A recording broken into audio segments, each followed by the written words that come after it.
kalau kebenaran orang per orang itu kebenaran subjektif, Pak. Tapi Mas Ari, kalau kebenaran Mas dari Ari, Allah sebentar itu Mas Ari, kebenaran Mas Ari, subjektif. Iya, Pak. Mas Ari, ya silakan bicara tentang Al-Quran dan tentang Muhammad ya. Kalau Sayyidina Ali nggak usah dibicarakan karena itu kan bukan sesuatu yang penting di dalam ini, di dalam diskusi Ya, keagamaan. Silakan kalau Anda mau bicara tentang Muhammad atau Allah SWT atau Al-Quran silakan ya. Kalau bicara tentang pribadi yang lain tidak jadi usah, Pak. ketika tadi Ya, saya mau bicara, makanya saya tanya Pak Ari tolong jawab tadi itu dulu, ayat-ayat yang saya baca tadi itu Pak Ari.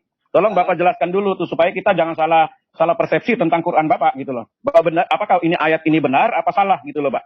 Yang saya baca tadi Quran surat 2 ayat 190, Quran surat 2 ayat 191 dan masih banyak ini, Pak. Iya, kalau saya mau ke Quran surat 9 ayat 123 juga sama, Pak. Hai orang-orang yang beriman, perangilah orang-orang kafir yang di sekitar kamu itu dan hendaklah mereka menemui kekerasan daripadamu. Ya, dan ketahuilah bahwasanya Allah bersama orang-orang yang bertakwa. Jadi kalau Pak Ari tadi mengatakan orang berpindah agama dari Islam ke Kristen atau dari Islam ke Hindu ke Buddha, itu Allah suruh memilih, silakan saja. Saya kira terbalik ini Pak, 180 derajat. Karena ini ada ancaman di sini Pak. Bahwa Nabi Bapak mengatakan ini orang-orang yang pindah itu terancam nyawanya. Dan ini kita melihat dengan mata kepala kami di Indonesia juga banyak Pak.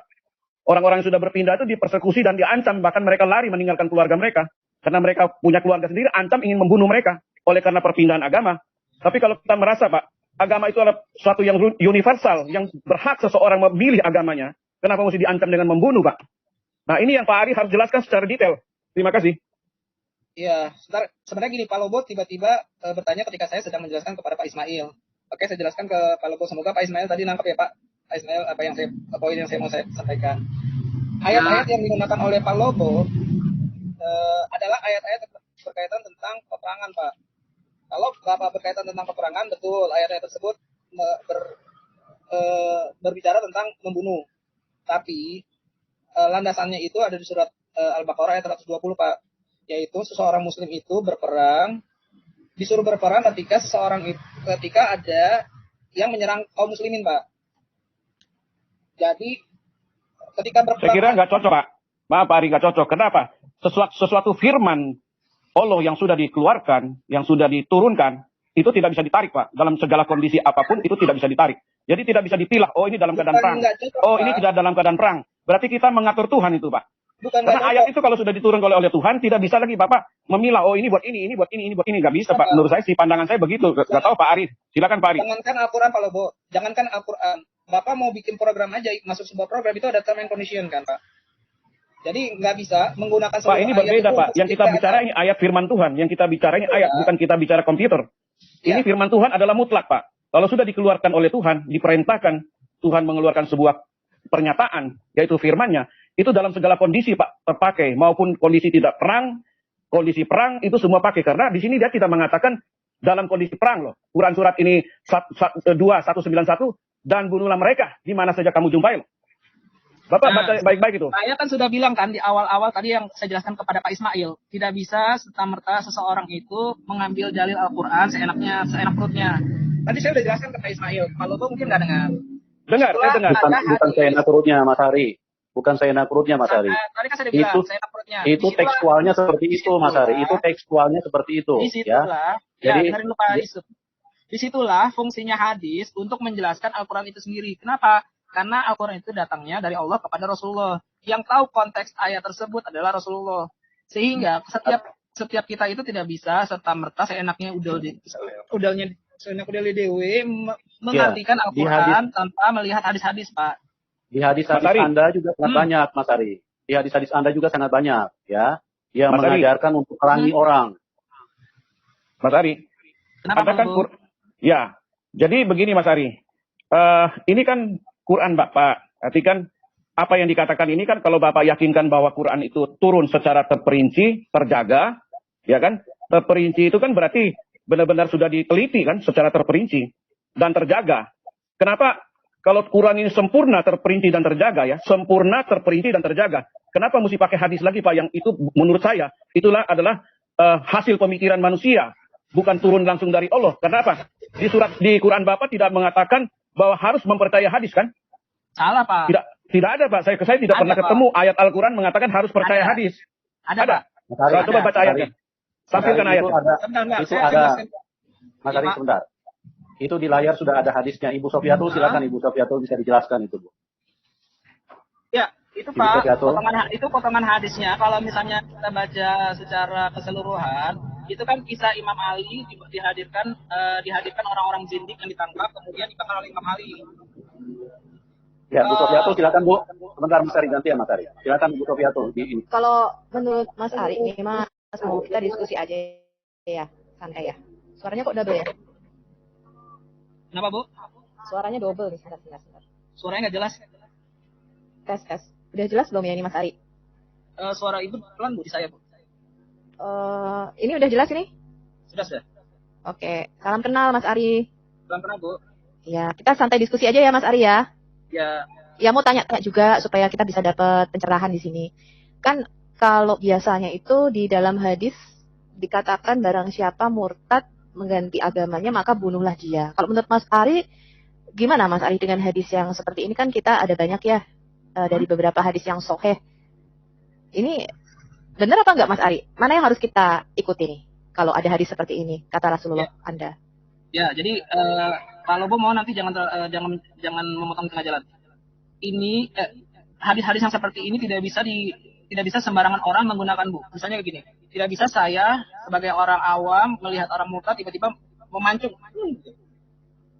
Ayat-ayat berkaitan dengan hadis-hadis yang berkaitan tentang hukuman itu lebih ke pengadilan agama, Bu. Kalau dalam kekhalifahan itu diajukan ke mahkamah agama. Tidak bisa orang per orang melaksanakan setiap hadis yang mereka dengar. Salah satunya bahwa barang siapa mengganti agamanya maka bunuhlah. Seperti itu, Bu. Jadi orang per orang itu tidak diberi, pertama orang per orang itu tidak punya hak untuk membunuh orang lain, Bu. Karena barang siapa yang membunuh kafir muahad maka tidak akan mencium baunya surga. Jangankan masuk surga, Bu, cium baunya aja enggak. Jadi dalam Islam itu tidak bisa seenaknya aja untuk membunuh.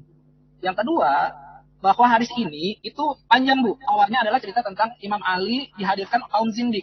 Kaum zindik yang dimaksud adalah orang yang mengatakan Imam Ali adalah Tuhan dan Allah salah memberikan Al-Quran harusnya ke Ali tapi nyasar ke Muhammad. Nah, orang-orang yang seperti itu yang dianggap zindik itu dihadirkan kepada Ali, kemudian sama Ali dibakar. Kemudian ada sahabat yang tidak setuju, maka dia bilang bahwa memang barang siapa dia dengar Rasulullah SAW bersabda, barang siapa mengganti agamanya maka bunuhlah ia.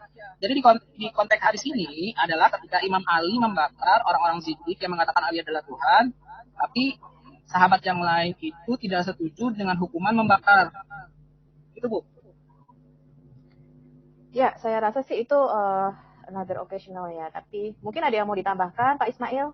Apakah Pak Ismail waktu masih di Muslim pernah mendengar hadis-hadis seperti ini, Pak? Karena waktu kita berdialog, saya tidak terlalu memperhatikan hadis karena saya tahu hadis itu lebih kepada pemikiran manusia. Kedua, hadis itu kan muncul ratusan tahun sesudah Muhammad, ya.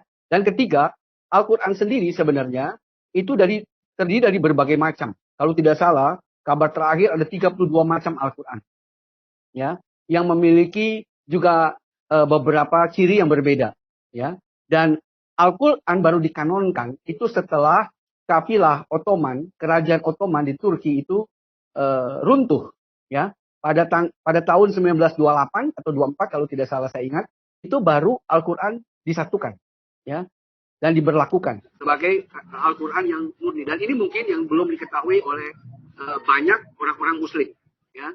Sehingga dengan demikian kita tidak masuk, dan saya tidak mau masuk kepada debat-debat kusir seperti ini. Kita langsung masuk pada inti di dalam kita mencari kebenaran yang sesungguhnya. Kembali kepada awal, yaitu siapa sih penerima kebenaran yang utama, yaitu Muhammad. Muhammad merupakan pewaris Nabi. Tetapi dari penyelidikan saya, bahwa beliau tidak terbukti sebagai pewaris Nabi yang mewarisi agama Ibrahim. Karena agama Ibrahim, ya, secara sejarah, itu kepada Yahudi. Kalau kekristenan tidak disunat, itu jelas ada sejarahnya. Mereka bukan tidak disunat, tetapi lebih memilih kepada sunat hati, bukan kepada sunat jasmani. Dan itu jelas diberlakukan pada zaman awal, pada masa 2-3 bulan setelah Kristus diangkat ke surga. Musyawarah besar di Yerusalem, tertulis dalam Kisah Rasul, ya, dan dalam perjalanan Rasul, itu sudah disepakati menjadi ijma, dari para rasul, ya. Dan itu dianggap karena mereka adalah murid langsung daripada Kristus, maka apa ya keputusan yang dibuat menjadi sah dan dikuduskan di dalam roh. Dan itu kita tahu, ya. Tapi berbeda dengan Islam. Islam jelas mengakui sebagai warisan langsung yang berbeda dan merupakan kelangsungan dari Torah. Kecuali dia bilang, saya adalah penerus dari Nasrani. Nah, sedangkan ini tidak. Ya. Apalagi dia mengakui langsung dari Ibrahim. Ibrahim dengan jelas. Dan sampai hari ini pun Yahudi itu tetap memberlakukan hukum sunat. Tidak pernah berubah. Ya. Nah, di sini kelihatan bahwa terbukti bahwa pengakuan ini tidak bisa atau dapat diragukan. Nah, itu penyelidikan saya, itulah yang membuat saya memilih bahwa ini kebenaran yang diragukan. Kira-kira begitu. Ya. Wah, ini menarik banget nih. Tapi maksud saya begini, tapi boleh saja orang Islam memilih itu enggak? Sebab kita itu igama seperti kita memilih pasangan hidup. Saya melihat itu, Pak. Jadi pilih pasangan hidup. Dengar dulu Mas Hari, seperti pasangan hidup. Seandainya kita pilih pasangan hidup, mungkin orang lain mengira, oh kok memilih pasangan hidup, udah bongkok, jelek, hitam, tapi buat kita itu yang tercantik. Itu nggak ada masalah. Itu pilihan kita. Tetapi kita harus tahu pilihan kita. Ini orang Afrika, orang apa jelas. Kita nggak bisa bilang dia orang Afrika, tapi kita bilang dia bukan orang Afrika, dia orang Bali, orang Sunda. Enggak. Dia harus kita akui orang Afrika. Seperti contoh, Muhammad. Jelas Muhammad tidak pernah disunat. Bahkan keluarga Nabi tidak pernah disunat.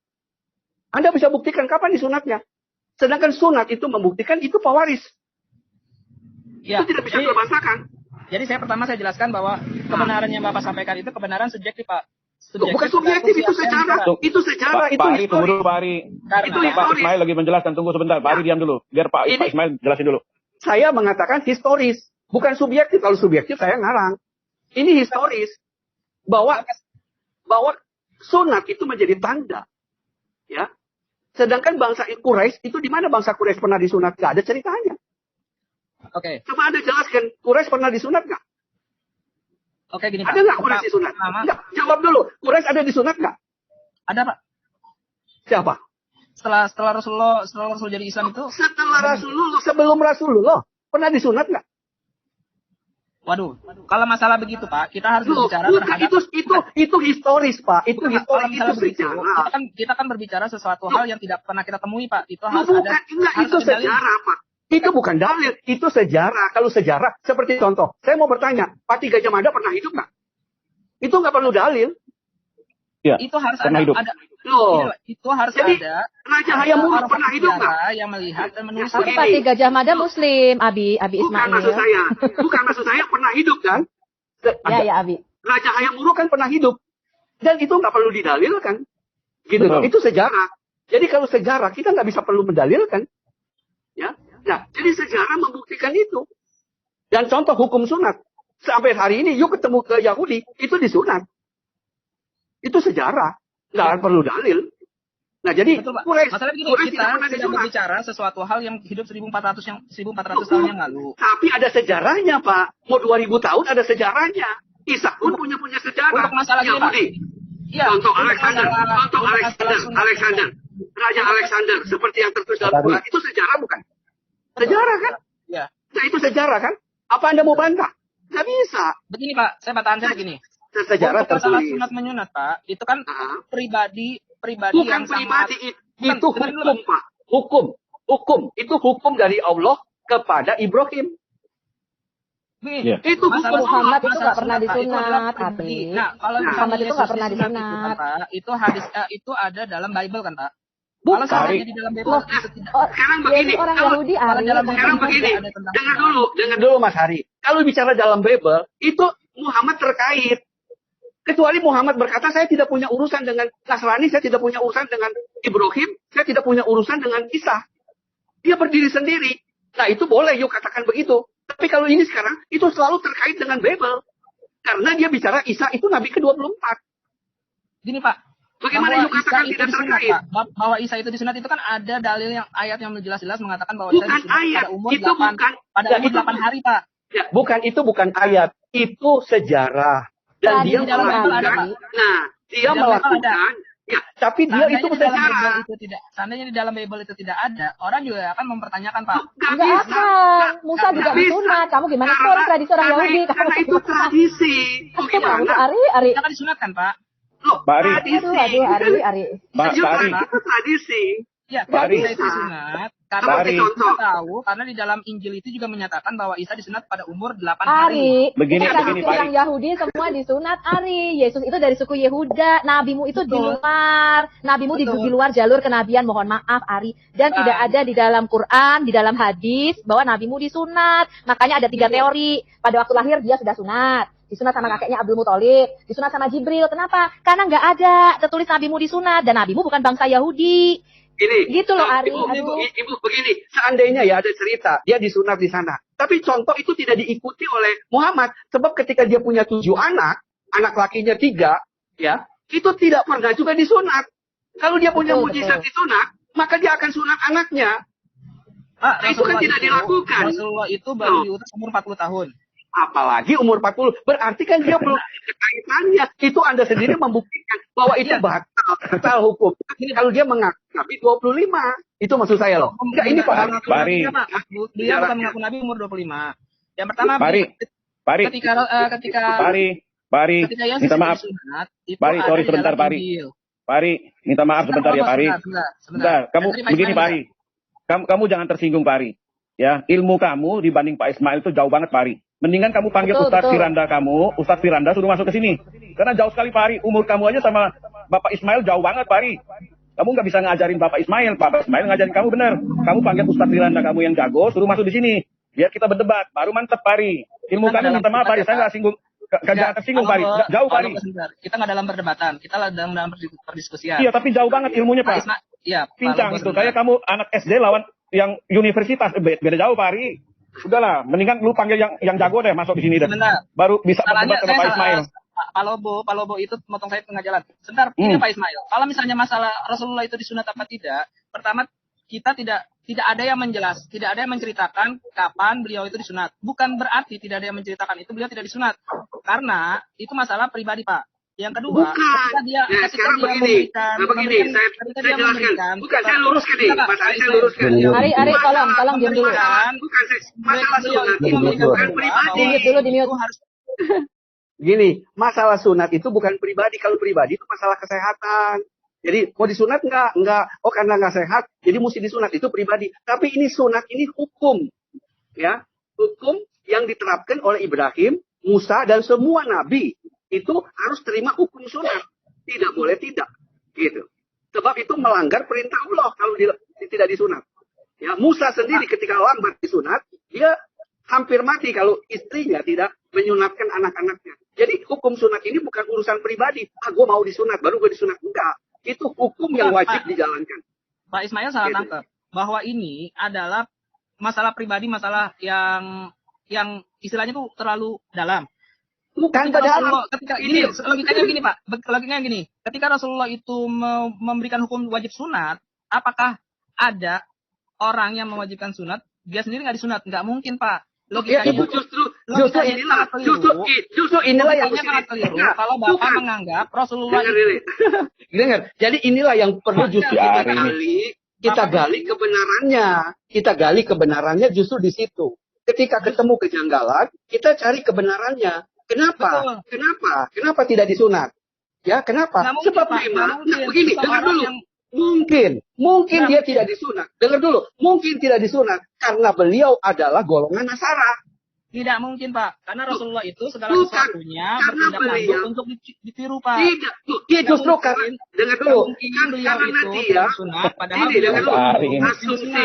asumsi kebenarannya adalah bahwa Muhammad itu adalah golongan Kristen.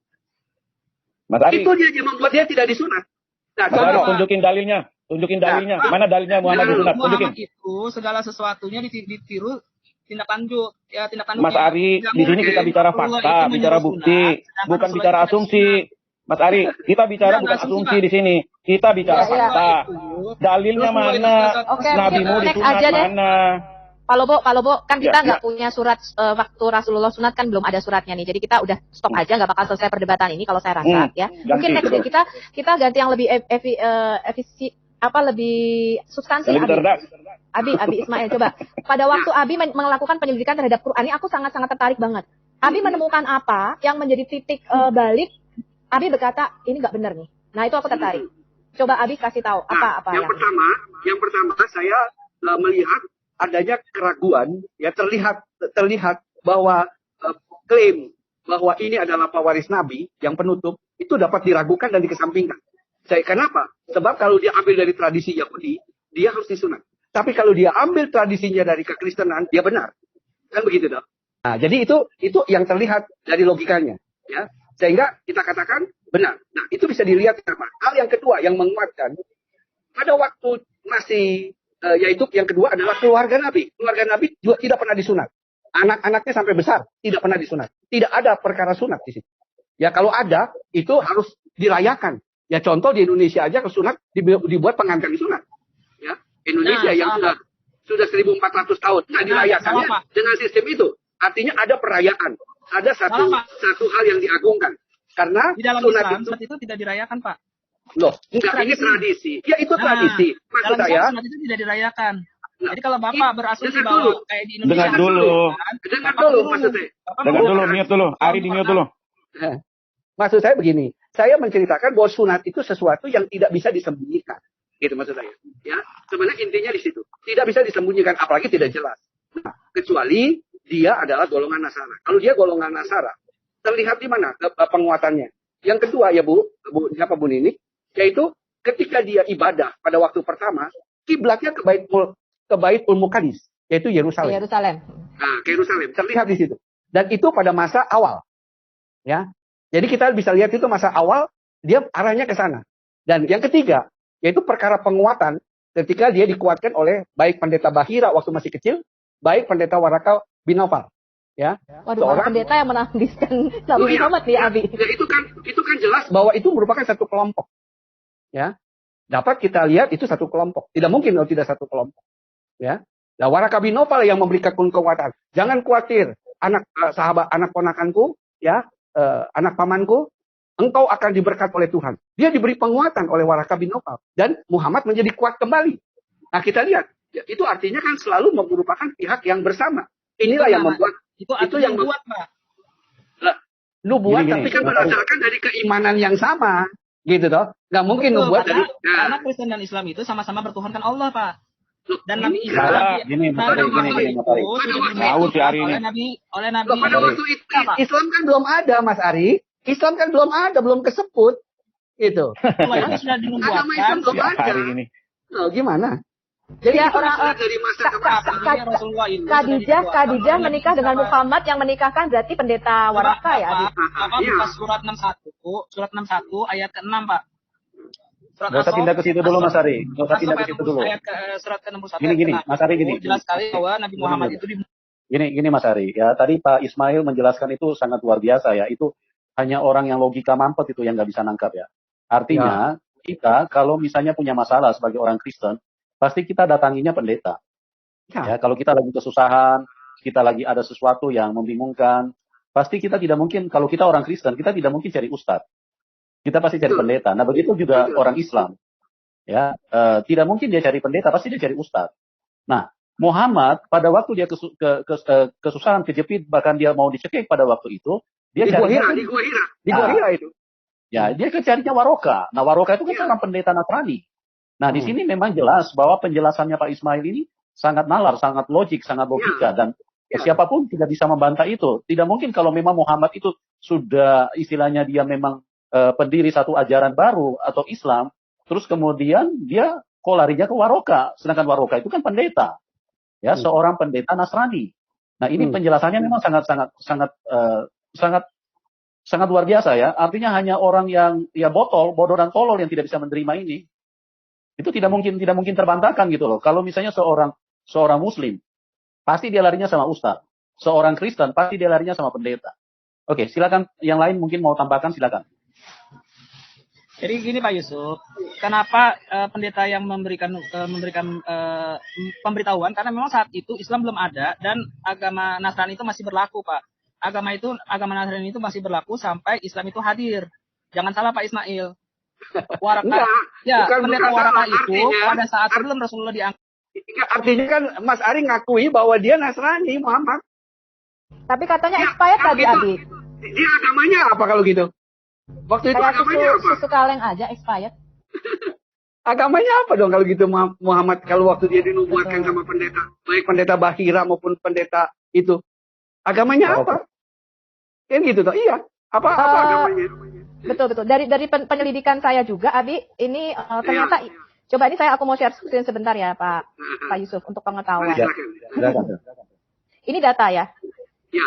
Jadi penemuan sejarawan, kalau kita lihat inskripsi Arab pertama yang menyebutkan nama Muhammad itu kira-kira baru tahun 691 Masehi. Sebelum itu kita tidak ada referensi sama sekali kepada nama Muhammad. Mungkin nanti Abi bisa jelasin apa ini nama apa gelar. Yang kedua, referensi kata untuk Muslim itu baru ada sekitar tahun 690 Masehi. Sebelumnya hanya digunakan istilah Saracen, Hagarin, Ismailit, Magarie, Muhajirun. Kemudian kata Islam pertama kali tahun 691. Kemudian kata Mekah apalagi? Mekah terlambat sekali, baru tahun 741 dan Mekah itu baru masuk ke peta perdagangan dunia tahun 900 Masehi. Dan kalau kita memang melihat data-data Mekah yang sekarang dibandingkan dengan referensi Quran dan hadis, itu nggak cocok. Bukan yang di sini sekarang gitu. Kemudian dari penelitian dari penelitian Dan Gibson nih, Abi arkeolog nih ya, 150 tahun pertama, semua masjid-masjid tertua Islam itu nggak pernah kiblatnya ke Mekah tapi ke Petra. Ya, jadi nggak ada yang kiblatnya ke Mekah yang sekarang ini, gitu. Itu 150 tahun pertama. Kemudian 200 tahun pertama itu kiblatnya malah bercampur antara Mekah dan Petra. Jadi kiblatnya antara dua itu. Baru sekitar 250 tahun kemudian sampai 300 tahun baru semuanya mengarah ke Mekah. Bahkan masjid-masjid di Ethiopia itu nggak mengarah kemana-mana tuh, malah mengarahnya ke selatan. Jadi malah sama sekali nggak mengarah ke Mekah. Nah, kemudian ya ini kalau kita lihat biografi pertama Muhammad baru ada sekitar tahun 83. Nah, ini kritik cendekiawan abad 21 ketika mereka meneliti Quran, karena Quran ini seperti kita tahu manuskripnya nggak lengkap, ya. Quran ini hanya berdasarkan Imam Hafs tahun 1924 ya, nanti Abi bisa cerita. Nah, jadi kritik para cendekiawan abad 21 ketika mereka meneliti, ternyata 70% isi daripada Quran ini dipinjam dari sumber asing. Dan bahkan mereka bisa tahu ini kapan dipinjam dari mana. Jadi mereka meneliti hal itu. Kemudian Islam seperti yang kita ketahui, ini menurut para peneliti ya, tidak ada pada abad ke-7, tetapi berkembang selama periode 200 sampai 300 tahun. Kemudian dari penelitian mereka, Al-Quran kemungkinan tidak diturunkan kepada satu orang dalam waktu 20 tahun, tetapi berkembang selama periode 50 sampai 100 tahun. Dan ini saya bisa menunjukkan beberapa peneliti dan penelitinya orang Islam. Ya. Namanya Profesor Dr. Hisham Jaid. Ya, dia meneliti ada ayat-ayat di dalam Quran yang dia menyatakan ini nggak mungkin pada zaman Muhammad. Ini pasti setelah Muhammad ini ada penambahan di situ. Nah, kesimpulannya dari para cendekiawan, kritik ya, ini hanya kritik saja teman-teman, Anda boleh menyelidikinya sendiri. Sejarah Islam itu setidaknya ada pada Khalifah Abdul Malik bin Marwan. Dan kisah-kisah yang sebelumnya, ini kemungkinan kita nggak tahu ini. Gitu, karena peninggalan arkeologinya nggak ada. Kemudian Quran tertua itu baru ada 150 tahun setelah kematian Muhammad. Manuskrip Quran sekarang yang tertua. Jadi ya kita tidak tahu. Ini kritik para cendekiawan dari hasil arkeologi dan penelitian mereka tentang Islam dan Quran. Mungkin Abi bisa jelasin lebih lanjut. Ya, terima kasih. Jadi apa yang dikemukakan oleh Ibu itu hampir seluruhnya benar. Saya katakan demikian karena itu sudah diselidiki oleh cendekiawan secara historis dan juga secara arkeologi. Jadi itu tidak keliru. Bahkan sudah diketemukan hari-hari ini ada 32 macam Al-Quran di dunia, ya, yang memiliki bahasa yang berbeda, ada lagu al-lafal yang sedikit berbeda dan juga memiliki arti yang berbeda, sehingga mana yang menjadi Quran yang paling asli itu mesti menjadi perdebatan yang panjang, ya, sehingga dengan demikian bisa kita simpulkan seperti itu. Dan yang kedua, saya membaca misalnya yang disarikan dari Ar-Raqiyah Al-Maktum, karya yang ditulis sejarawan Syekh Saifur Rahman Al-Mubarakpuri serta Al-Bidayah wan Nihaya, ya, karya Ismail bin Umar Al-Quraisy bin Katsir Al-Basri atau masyhur dengan nama Imam Ibnu Katsir, ya, yang terkenal, itu Nabi Muhammad atau Muhammad itu dipanggil oleh istrinya, itu bukan Muhammad tapi Abul Qasim, ya. Apakah itu dia punya nama sebenarnya? Ya, Abul Qasim, ya. Nanti para generasi milenial itu perlu menyelidiki lebih lanjut, ya. Saya mendorong tadi seperti ada satu bapak mengatakan, mari generasi milenial gali lebih jauh. Sehingga dengan demikian kita mampu menjelaskan kepada orang lain dengan objektif, dengan baik, ya, sehingga mereka terbuka akal budinya, terbuka hatinya.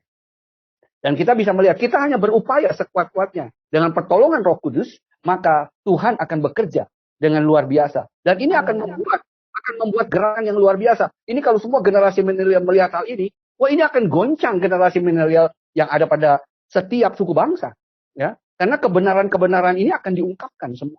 Dulu nggak ada internet, nggak ada apa, ya ada orang berangkat di Mesir boleh ngomong sepuasnya di satu tempat, ya nggak bisa ngecek. Sekarang tinggal pakai jempol bisa ngecek.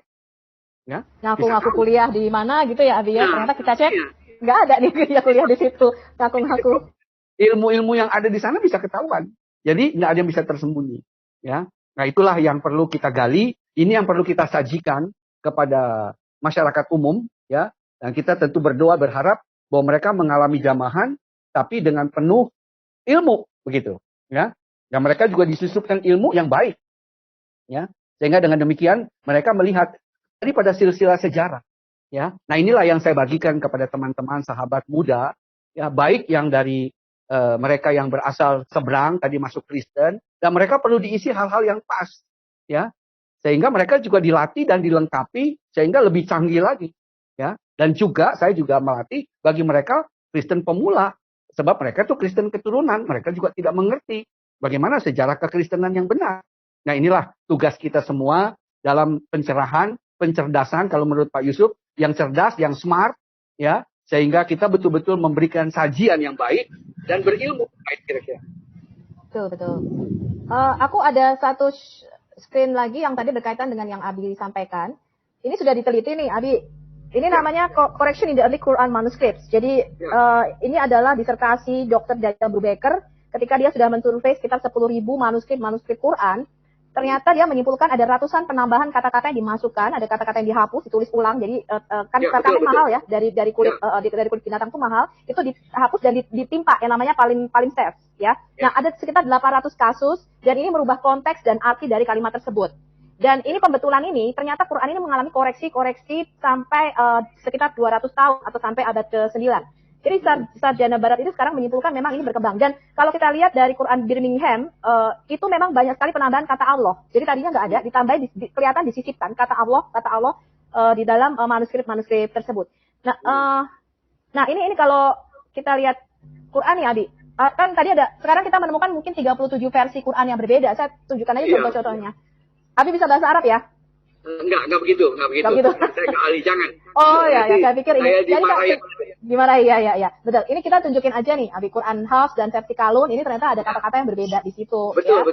Ini mengubah arti. Ya. Ini saya tampilkan beberapa aja nih, Pak Yusuf. Ada ratusan sebenarnya. Ya, ini dari Al-Baqarah 184. Versi Hafs dan versi Ibn Ahmad berbeda. Ini versi Hafs dan versi Warsh berbeda lagi. Ya. Dan beberapa ini memang merubah arti dan makna di situ. Ya, ini versi Hafs dan versi Al-Basi. Jadi banyak sekali. Ya, ini ada ratusan ini. Ya, ini mungkin saya akan keluarkan videonya 1-3 hari lagi ya. Jadi kita akan mendapatkan pelajaran seperti ini. Nah, ini banyak sekali ya versi-versi Qurannya berbeda dan kita akan menunjukkan perbedaannya dari manuskrip dari ini Quran yang sekarang. Jadi ini Quran resmi ya. Quran resmi yang beredar sekarang di seluruh dunia dan memang 90% menggunakan versi Imam Hafs, tetapi ada belahan dunia lainnya yang menggunakan versi-versi yang berbeda. Jadi generasi muda ini memang harus bisa mulai cerdas, kita bisa mulai menerima kritik, begitu juga dengan generasi Kristen harus cerdas. Jadi kita harus tahu manuskrip Alkitab kita dan bagaimana Alkitab kita ini terbentuk. Jadi tapi begini juga, Abi, saya punya teman juga Kristen yang mengatakan bahwa dia juga mungkin Bu Sofi. Ya. Siapa ini? Saya mau bertanya dulu, Bu. Dari mana siapa? Ibu bisa meyakini yang Ibu tunjukkan adalah manuskrip-manuskrip asli, sedangkan manuskrip-manuskrip yang asli itu sudah dibakar di zaman Khalifah Utsman bin Affan karena Utsman bin Affan mengkhawatirkan manuskrip-manuskrip yang terpotong-potong itu digunakan kembali dan menyangkal Al-Quran yang sudah disusun dengan rapi. Jadi begini ceritanya, Bu. Kamu nggak usah cerita sama saya. Saya sudah bikin 4 seri sejarah kamu punya manuskrip. Jadi kamu nggak usah cerita, saya sudah tahu. Enggak, saya tanya dulu sama Ibu. Kalau Ibu udah tahu, Al-Quran itu dibuat di zamannya Khalifah Utsman atau di Khalifah Umar, Bu? Menurut kamu? Saya tanya Ibu. Katanya Ibu tahu. Ya, saya kasih tahu kamu ya. Pertama kali pengumpulan Al-Quran adalah di zaman Khalifah Abu Bakar. Ya, tetapi walaupun demikian, pengumpulan ini tetap diragukan. Itu yang disebut dengan Mushaf Hafsah. Kemudian mushaf Hafsah ini dihancurkan oleh Marwan ibn al-Hakam. Ya, kamu bisa lihat di video saya bagaimana sejarah Quran. Ya, aku kasih kamu sharing ya kalau kamu pengen tahu sejarah Quranmu. Dan sekarang kamu tidak punya Quran versi Utsman. Ya, ini lihat nih. Jadi Quranmu itu dikumpulkan pada waktu zaman Abu Bakar dulu nih pertama. Ya, pada waktu itu Ali bin Abi Thalib juga sudah menyusun Qurannya, tetapi nggak diterima. Ya, yang diterima adalah Abu Bakar yang disebut dengan mushaf Hafsah. Jadi kalian itu punya sekitar aku kasih mushaf primer ya. Mushaf yang dipegang Hafsah ini dibakar, dihancurkan oleh Marwan ibn al-Hakam. Ya, kemudian kodifikasi kedua adalah oleh Utsman bin Affan, ya, yang menyuruh Said bin Thabit untuk mengumpulkan kalian punya manuskrip. Tetapi ini pun dihancurkan. Ini aku singkat aja ya. Ini mushaf primer nih yang pada waktu itu dipegang. Ya, ini ada mushafnya Hafsah, mushafnya Aisyah dan sebagainya. Ini semua udah nggak ada nih. Kalian udah nggak punya ini. Ya. Nah, sekarang kita lihat pada waktu Utsman bin Affan, kan dia kirim kopian tuh. Dia udah menyatukan bait. Kamu tahu nggak pada waktu zaman Utsman bin Affan itu berapa huruf Arabik yang digunakan? Berapa huruf Arab pada waktu itu? Dan salin dari suhufnya Hafsah ini. Maksudnya huruf Arab, maksudnya yang mana, Bu? Huruf Arab kan sekarang ada 28 konsonan ya? Ya, pada waktu zaman Nabimu ada berapa konsonannya? Kamu tahu nggak sejarah perkembangan huruf dan tulisanmu itu? Begini. Dia nggak tahu. Aku tadi baru. Enggak, gini. Oh, nggak tahu. Kalau kamu nggak tahu, gini Ari, sebentar Ari. Sebentar. Pada zaman dahulu, Al-Quran itu memang tidak ada harokat, tidak ada. Ya. Harokatnya yang menemukan siapa? Sekitar 200 tahun kemudian kalau nggak salah. Pada zaman siapa? Ya pada zaman, pokoknya sekitar, saya kurang tahu pasti karena itu sekitar 200 tahun kemudian lah, Bu. Ya, memang berarti pada kamu awal-awal itu Al-Quran tidak ada harokat dan titik-titik yang seperti sekarang kayak ba dan nun, itu betul.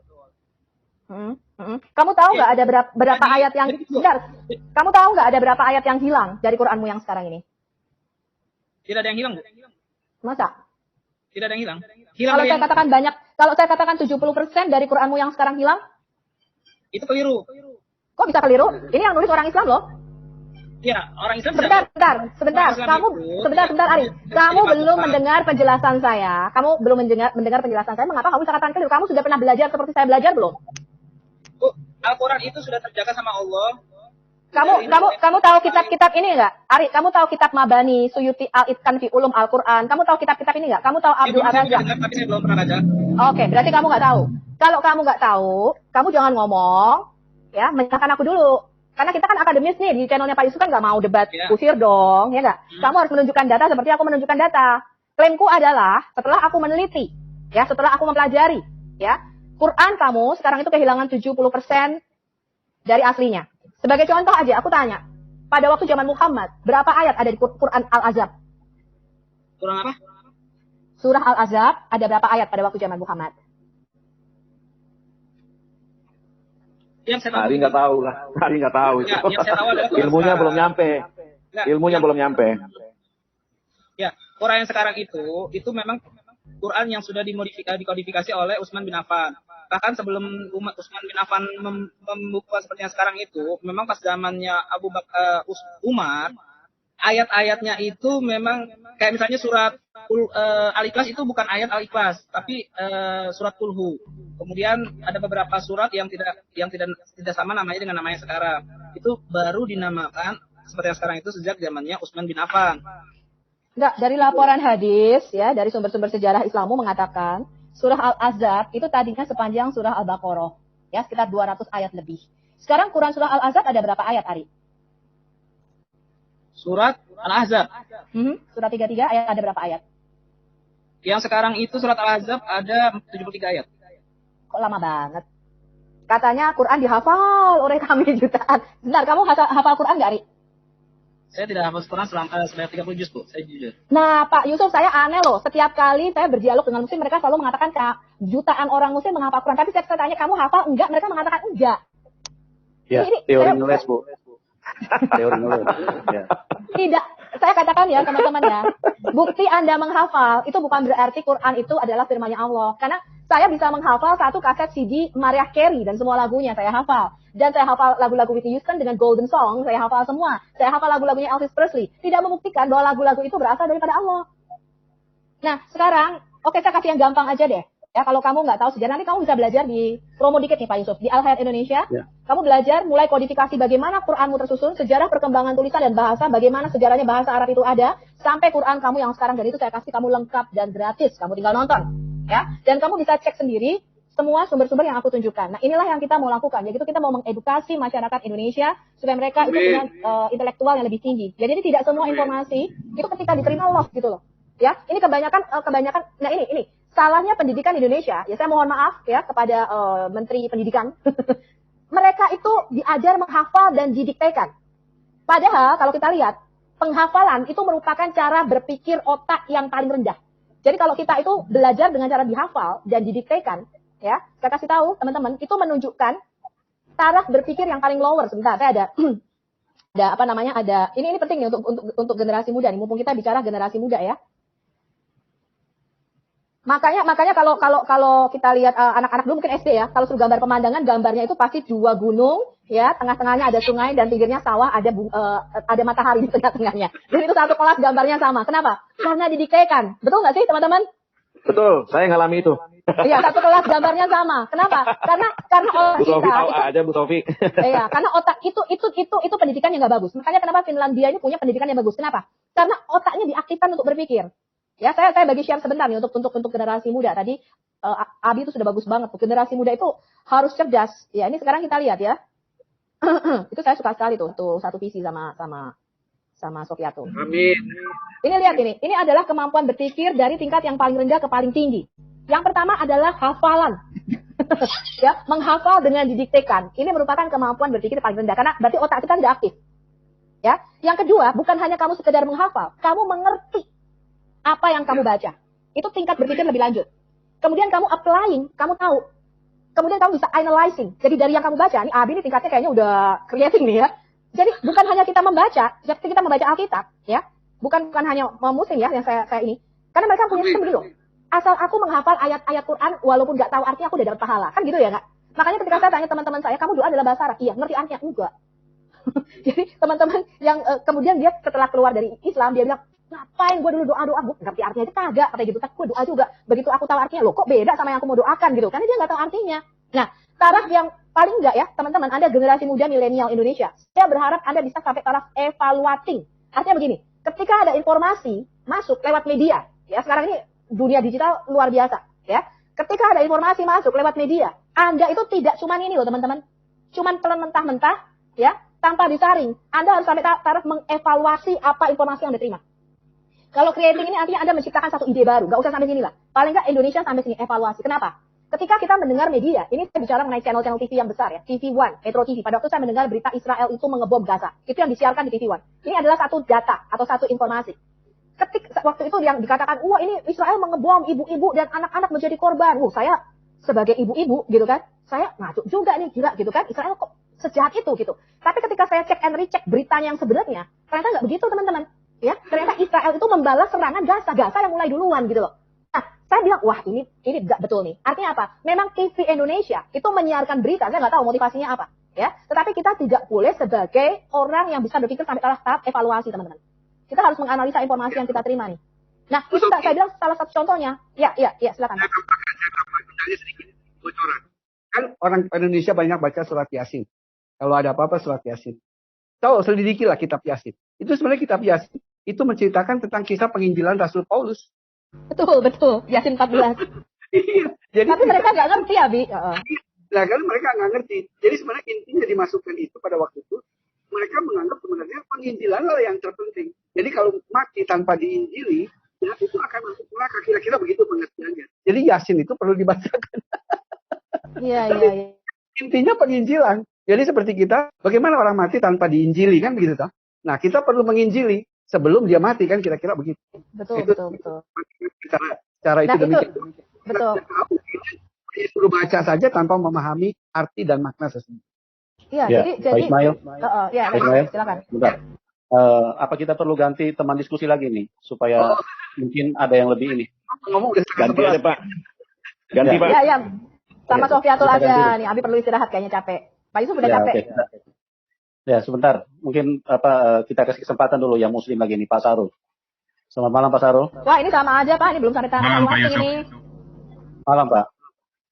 Ya, silakan Pak Baik, Taro. terima kasih Pak Yusuf. Yang pertama saya sampaikan, karena channel Pak Yusuf begitu hebat, nomor saya sampai bingung saya menghitung menelpon saya tercerahkan dengan channel Pak Yusuf ini. Mereka kembali ke dalam Islam yang benar. Pak Ismail, Ya. bisa dengar saya? Ya. Waalaikum. Ya, sehat Pak Is. Ya. Jadi Dengar, saya ngelihat Pak Ismail ini kayak Kiai Ma'ruf baru pulang sholat ini. Alhamdulillah. Ya. Ya, semoga sehat Pak Is ya. Alhamdulillah, Pak. Baik, terima kasih. Saya hanya masuk pada tatanan kesaksian Bapak, tidak akan saya tambah, tidak akan saya kurangi. Artinya tidak ada yang punya kompetensi dalam menjawab apa yang pertanyaan saya kepada Bapak, karena Bapak yang bersaksi, gitu Pak ya? Ya, betul. Baik, terima kasih. Kita edukasi masyarakat ya. Tadi di awal Bapak mengatakan keluarganya plural ya, sekuler gitu Pak ya. Pegangan agama itu Sederhana karena memang tidak terdidik, Pak. ya artinya sampai diserahkan kepada anak-anaknya, keturunannya untuk memilih agama sesuai dengan keinginannya ya. Bukan diserahkan karena mereka juga tidak tahu cara mendidiknya karena mereka dalam kondisi tidak tahu apa-apa. Jadi apa yang mereka mau berikan ya tidak ada. Jadi ya itulah keadaan masa itu ya memang orang tua saya tumbuh dalam zaman penjajahan, masuk Jepang dan lain sebagainya. Sehingga untuk cari makan saja itu sulit, apalagi mau mendidik ya. Itu kira-kira gambarannya dalam arti mereka bukan tidak mau mendidik tetapi tidak tahu bagaimana mendidik. Ya, saya tidak mengatakan tidak mau mendidik. Hanya saja karena emang basic Islamnya tidak ada, menjadikan anak keturunannya itu diberikan hak lepas gitu ya. Ya, kira-kira seperti itu. Ya, baik. Yang berikut Pak, Bapak tadi mengatakan bahwa Bapak pernah belajar Islam kebatinan. Apa yang maksudnya itu Pak? Enggak, Mas, saya di dalam konteks saya mempelajari agama, di situ kan saya memiliki pergaulan. Dan dalam pergaulan itu saya kan juga dididik, di mentor di dalam satu perguruan silat. Dalam perguruan silat kita akrab dan disitulah saya juga dididik secara pengajaran-pengajaran moral agama dan lain sebagainya. Ya, waktu itu kan kita secara sederhana, walaupun tahu tidak tahu, ya mari, udah Islam ini terbaik, masuk aja, gitu kan kira-kira. Soal dia tahu atau tidak nanti pelajarin kemudian kan kira-kira. Tapi kan saya ini belajar dalam arti mencari kebenaran sendiri yang menjadi pegangan saya. Nah, itulah yang membuat saya mencari kebenaran secara ya seksama dan saya meneliti dengan baik, tanpa harus menghina satu dengan yang lain. Dan saya melihat kebenaran untuk kebutuhan dan perjalanan hidup saya di saat ini maupun sampai di akhirat. Itu kira-kira. Baik, terima kasih Pak. Yang ketiga, tadi Bapak bicara mukjizat Isa Al-Masih, lalu Bapak melabeli kalimat kebenaran yang sama diungkapkan di dalam Al-Quran. Apa refleksinya itu Pak? Saya melihat di sini ada kelebihan antara Isa dengan Muhammad. Ya, saya mendapati satu kelebihan di situ. Sehingga klaim yang saya peroleh sebelumnya bahwa ini akan begini-begini, itu terbantahkan. Gitu maksud saya. Ya, terbantahkan dengan Quran itu sendiri. Bahwa itu Isa itu adalah sejak lahir dia dididik oleh Allah sendiri. Ya, sedangkan kalau Muhammad hanya diutus oleh Jibril yang mengajar, itu pun masih samar-samar. Kadang-kadang beliau itu salah kira, ini bukan malaikat atau apa. Jadi masih ada kekeliruan di sini. Di sini ada kelemahan. Ya kekuatan Isa jauh lebih, istilahnya kalau bahasa persilatan jauh lebih sakti lah begitu kira-kira ya. Saya melihatnya. Nah itu Quran yang menyaksikan toh. Nah kemudian dia dididik dan secara mujizat, kegaiban, dia pun memiliki. Ya, dia diperkenankan memiliki banyak kegaiban. Ya, dan tapi Nabi Muhammad yang disebutnya penutup bahkan lebih tinggi ya di dalam perjalanan Isra Mi'raj dan lain sebagainya, tetapi terbantahkan dengan sendirinya dengan keadaan ini. Bahkan pada akhirnya beliaulah yang turun mengadili umat manusia semua, ya. Sedangkan beliau tidak. Jadi dari segi inilah, secara kebenaran pribadi, saya menemukan bahwa ini lebih tepat. Saya memegangnya. Apalagi ditunjang dengan ayat bahwa pengikut Nabi Isa itu akan terkemuka sampai akhir zaman. Jadi dengan demikian kuatlah pegangan saya ini. Itulah kira-kira buat pribadi saya, ya. Sehingga saya mengatakan, tapi orang teman sahabat lain mau memilih yang lain ya nggak apa-apa. Seperti saya ibaratkan seperti memilih istri, ya silahkan. Mungkin kata saya kurang tepat, tetapi bagi dia itu adalah yang terbaik. Nah itulah kira-kira pandangan saya ke depan, itu menjadi pegangan saya. Itulah Pak kira-kira. Baik, artinya Bapak sepakat bahwa Isa itu adalah Nabi Pak ya? Bukan Nabi, dalam kelebihan. Kalau soal Nabi... Bentar dulu. Saya bicara, bentar dulu. Kebenaran yang Bapak maksud Isa itu, di dalam Al-Quran, saya tidak bicara pada konteks yang berbeda ya. Iya, Bapak membicarakan bahwa Isa itu terungkap kebenarannya di dalam Al-Quran. Itu kan kesaksian Bapak. iya. Esensi Isa di situ apa, Pak? Biar jelas, ya. Biar pendengar itu paham. Nah, saya waktu itu tidak memberikan esensi dia Tuhan atau bukan, tapi saya membandingkan secara analogi dia memiliki kelebihan daripada Muhammad. Itu saja. Baik, Ya. baik, Nah, baik. setelah itu saya menggali lagi di dalam Alkitab dalam konteks membandingkan, baru saya menemukan ternyata apa yang Quran tulis menjadi pengarah di dalam Alkitab. Saya menemukan bahwa dia adalah Tuhan dan Juru Selamat. Itu maksudnya. Jadi progres perjalanan saya jelas. Baik, baik.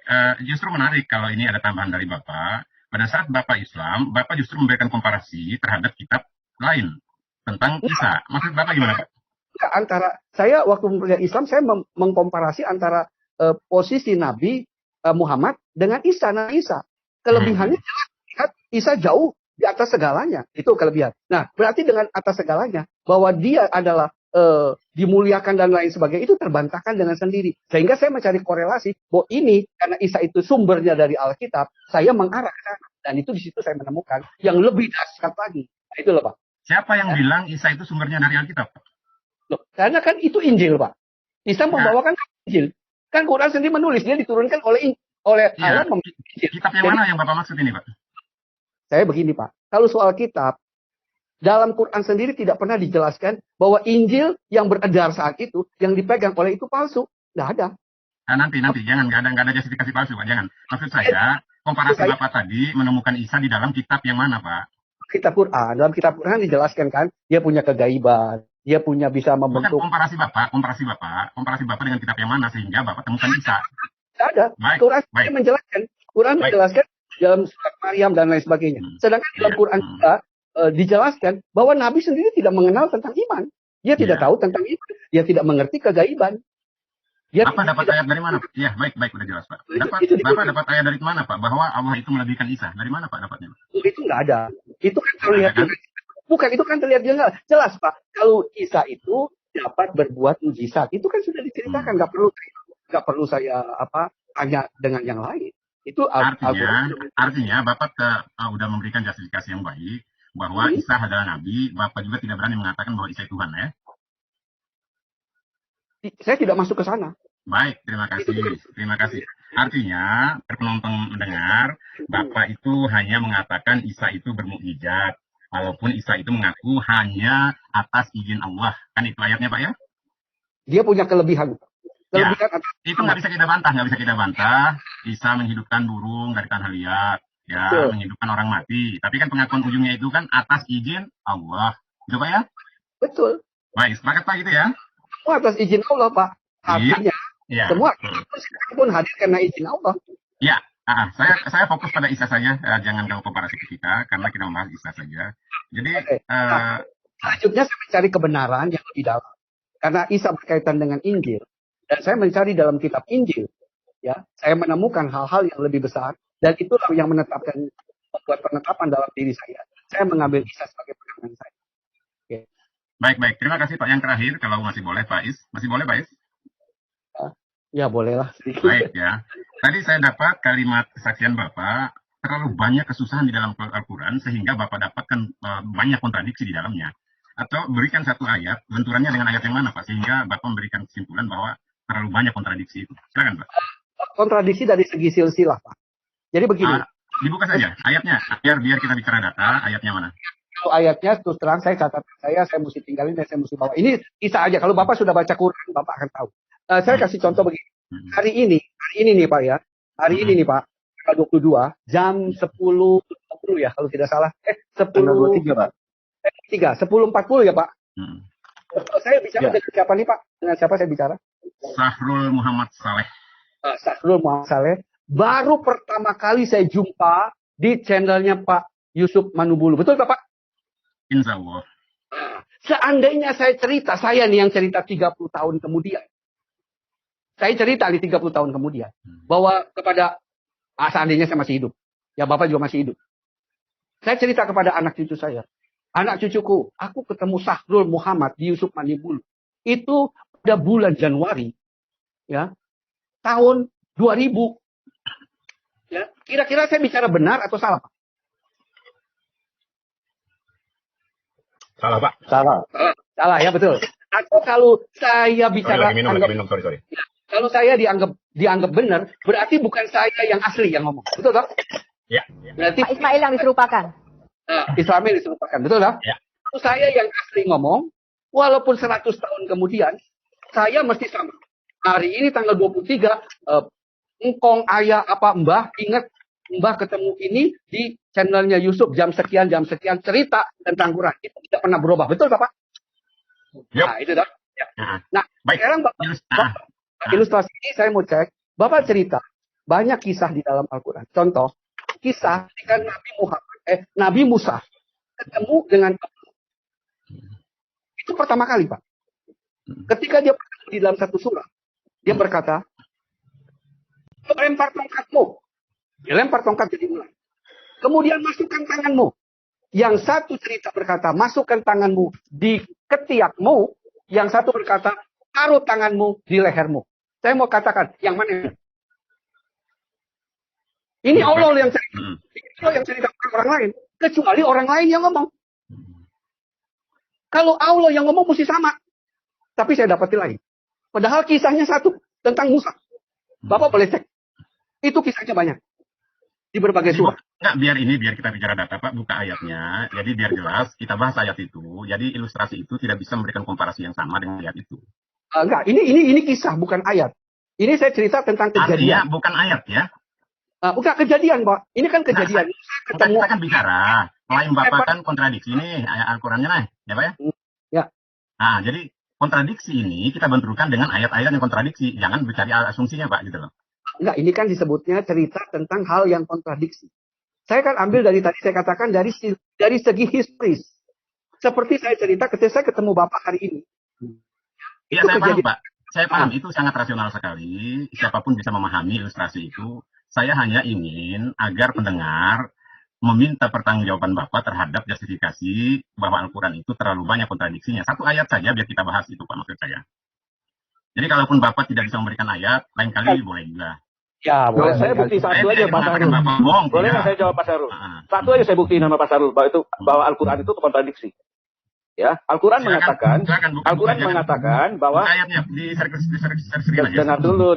Al-Quran mengatakan. Ya, bicara sama saya, bagi data dulu. Oh, dengar dulu dong, ya. Al-Quran mengatakan, dengar dulu, saya punya hak bicara, bukan kamu aja yang bicara di sini. Saya punya hak bicara. Ini bukan room kamu loh. Ini room Pak Yusuf. Saya paham. Saya paham. Kamu S2 saya S3 gitu loh. Selesai. Buka ayat. Selesai, saya kasih tahu kamu dulu. Kamu memenang sendiri.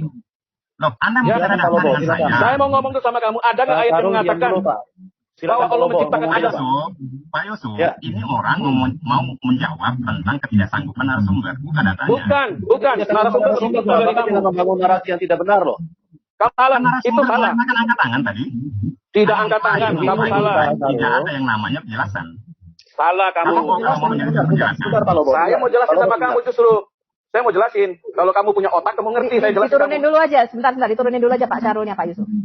Iya, ayat kamu di Al-Quran mengatakan bahwa Allah kamu menciptakan Adam. Sekarang pertanyaan saya, di mana Hawanya? Itu sudah kontradiksi dengan Alkitab. Buka matamu lebar-lebar, Syahrul. Baru ayat saya ngomong sama kamu. Itu kontradiksi. Buka ayatnya. Buka, kamu punya ayat, kamu buka. Sebentar, saya jawab dulu sebentar. Sebentar, saya jawab dulu ya. Kamu S2 ke S1 aja. Sebentar. Kontradiksi di dalam Quran kalau kita Pak Syarul beli buku ini, Pak. Pak Syarul beli buku ini, Pak. Beli buku ini nih, Pak. Saya kasih ya, Bapak. Ibu, saya tidak akan Bapak beli buku ini murah. Enggak, supaya Bapak lebih cerdas. Kalau murtadi tidak bisa memberikan ruang edukasi kepada saya tentang iman. Mohon maaf. Jangan masuk ke sini, Syahrul, kalau lu nggak mau. Saya kasih satu contoh. Orang di luar sana. Saya kasih satu contoh. Sebentar, Pak Lobo. Sebentar ya. Saya kasih. Kamu katanya S3. S3-nya di mana kamu ini? Nah, kamu nggak usah tanya di mana. Itu urusan kamu. Saya kasih satu contoh, Pak. Al-Quran mengatakan Maryam itu adalah anaknya Imron. Nah, itu merupakan kesalahan sejarah yang luar biasa fatal. Ya, Pak ya. Karena berbeda zaman 1400 tahun. Nah, itu sudah menunjukkan ketidakcocokan sejarah. Ya, padahal itu yang cerita Oke Allah. Pak Yusuf, saya keluar karena memang kompetensi tidak ada sama sekali pada apa yang Kok kompetensi nggak ada? Bukan nggak kompetensi, kamu yang tidak kompetensi. Saya tidak punya ruang untuk berdebat dengan orang. Kamu sudah debat di mana kan sudah sering lihat kok. Tidak ada kompetensi kamu Syahrul. Katanya kalau kemampuan tidak ada, Bapak jangan masuk. Tidak ada, kamu yang saya tidak pantas, kamu tidak pantas, lebih tidak pantas lagi. Ya. Bapak, saya sarankan beli buku ini murah banget nih, Pak. Itu hanya untuk orang sekolah loh. Pak Syahrul, saya sarankan Bapak beli bukunya Muhammad Ahmad Kalafullah. Ya, Pak Syahrul, saya sarankan teman-teman Muslim beli bukunya ini, Pak. Ya, beli buku ini nih, Muhammad Ahmad Kalafullah. Al-Quran bukan kitab sejarah. Ya, di sini sudah terdata bahwa Quran ini berkontradiksi dengan sejarah. Teman-teman tolong diam dulu. Apa namanya? Ismail, Bapak tolong jelaskan di dalam Al-Quran mujizat yang dilakukan oleh Musa seperti apa? Tadi kan di dalam Alkitab dia melemparkan ular menjadi ular. Nah, Bapak tolong jelaskan kalau di Al-Quran seperti apa mujizatnya supaya seluruh dunia tahu bahwa Al-Quran itu kontradiksi gitu loh. Siapa yang meminta keterangan Alkitab Pak Ismail? Anda diam dulu Syahrul, katanya S2, S lilin ternyata lu. Bego lu. Enggak, ada beberapa memang. Itu saya ambil dari segi historis. Ini kan artinya untuk kesaksian dari dalam bagaimana saya mencari kebenaran. Apalagi ketika kita menetap misalnya keluarga Nuh. Ada satu sisi ayat mengatakan seluruh keluarga Nuh selamat. Dan yang lain berkata istri dan anaknya tidak selamat. Buka Dan ayatnya itu Pak.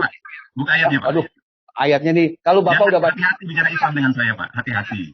Bukan, kalau Bapak sudah tahu cerita Quran ini pasti Bapak tahu. Kecuali Bapak kalau Bapak nggak tahu jangan bicara. Itu maksud saya. Gitu ya. Saya tahu karena saya bicara. Tapi terus terang saya nggak hafal ayat Quran itu. Begitu bicara dengan Islam Pak. Pak Syahrul nggak usah ngomong kayak gitu, Pak. Yang harus hati-hati adalah Bapak, ya. Bapak, gitu loh. Saya sedang tidak mendidik orang Islam. Itu kan kesaksiannya Pak Ismail. Bicara tidak pakai dalil loh. Anda ini sekali bicara tidak pakai data, Pak. Pak Is, ini channel terbuka. Pak Syahrul ini kalau bicara nggak pernah pakai data. Dia nggak pernah menunjukkan data. Jangan sampai. Nah, kalau mau pakai data, buka. Bagaimana Isa itu mengajak untuk menyembah kepada Allah. Ada datanya, Bu. Isa al-Masih itu menyembah Allah, Bu. Loh, nggak usah di Quranmu, di Alkitab juga demikian. Saya bicara Al-Quran. Alkitab itu tertolak, Bu. Iya, Makanya saya Berarti Al-Quran lu lebih tertolak lagi karena Al-Quran Siapa? Sebentar. Siapa yang mengatakan Alkitab tertolak, Pak Syahrul? Bahkan nabimu aja. Sebentar.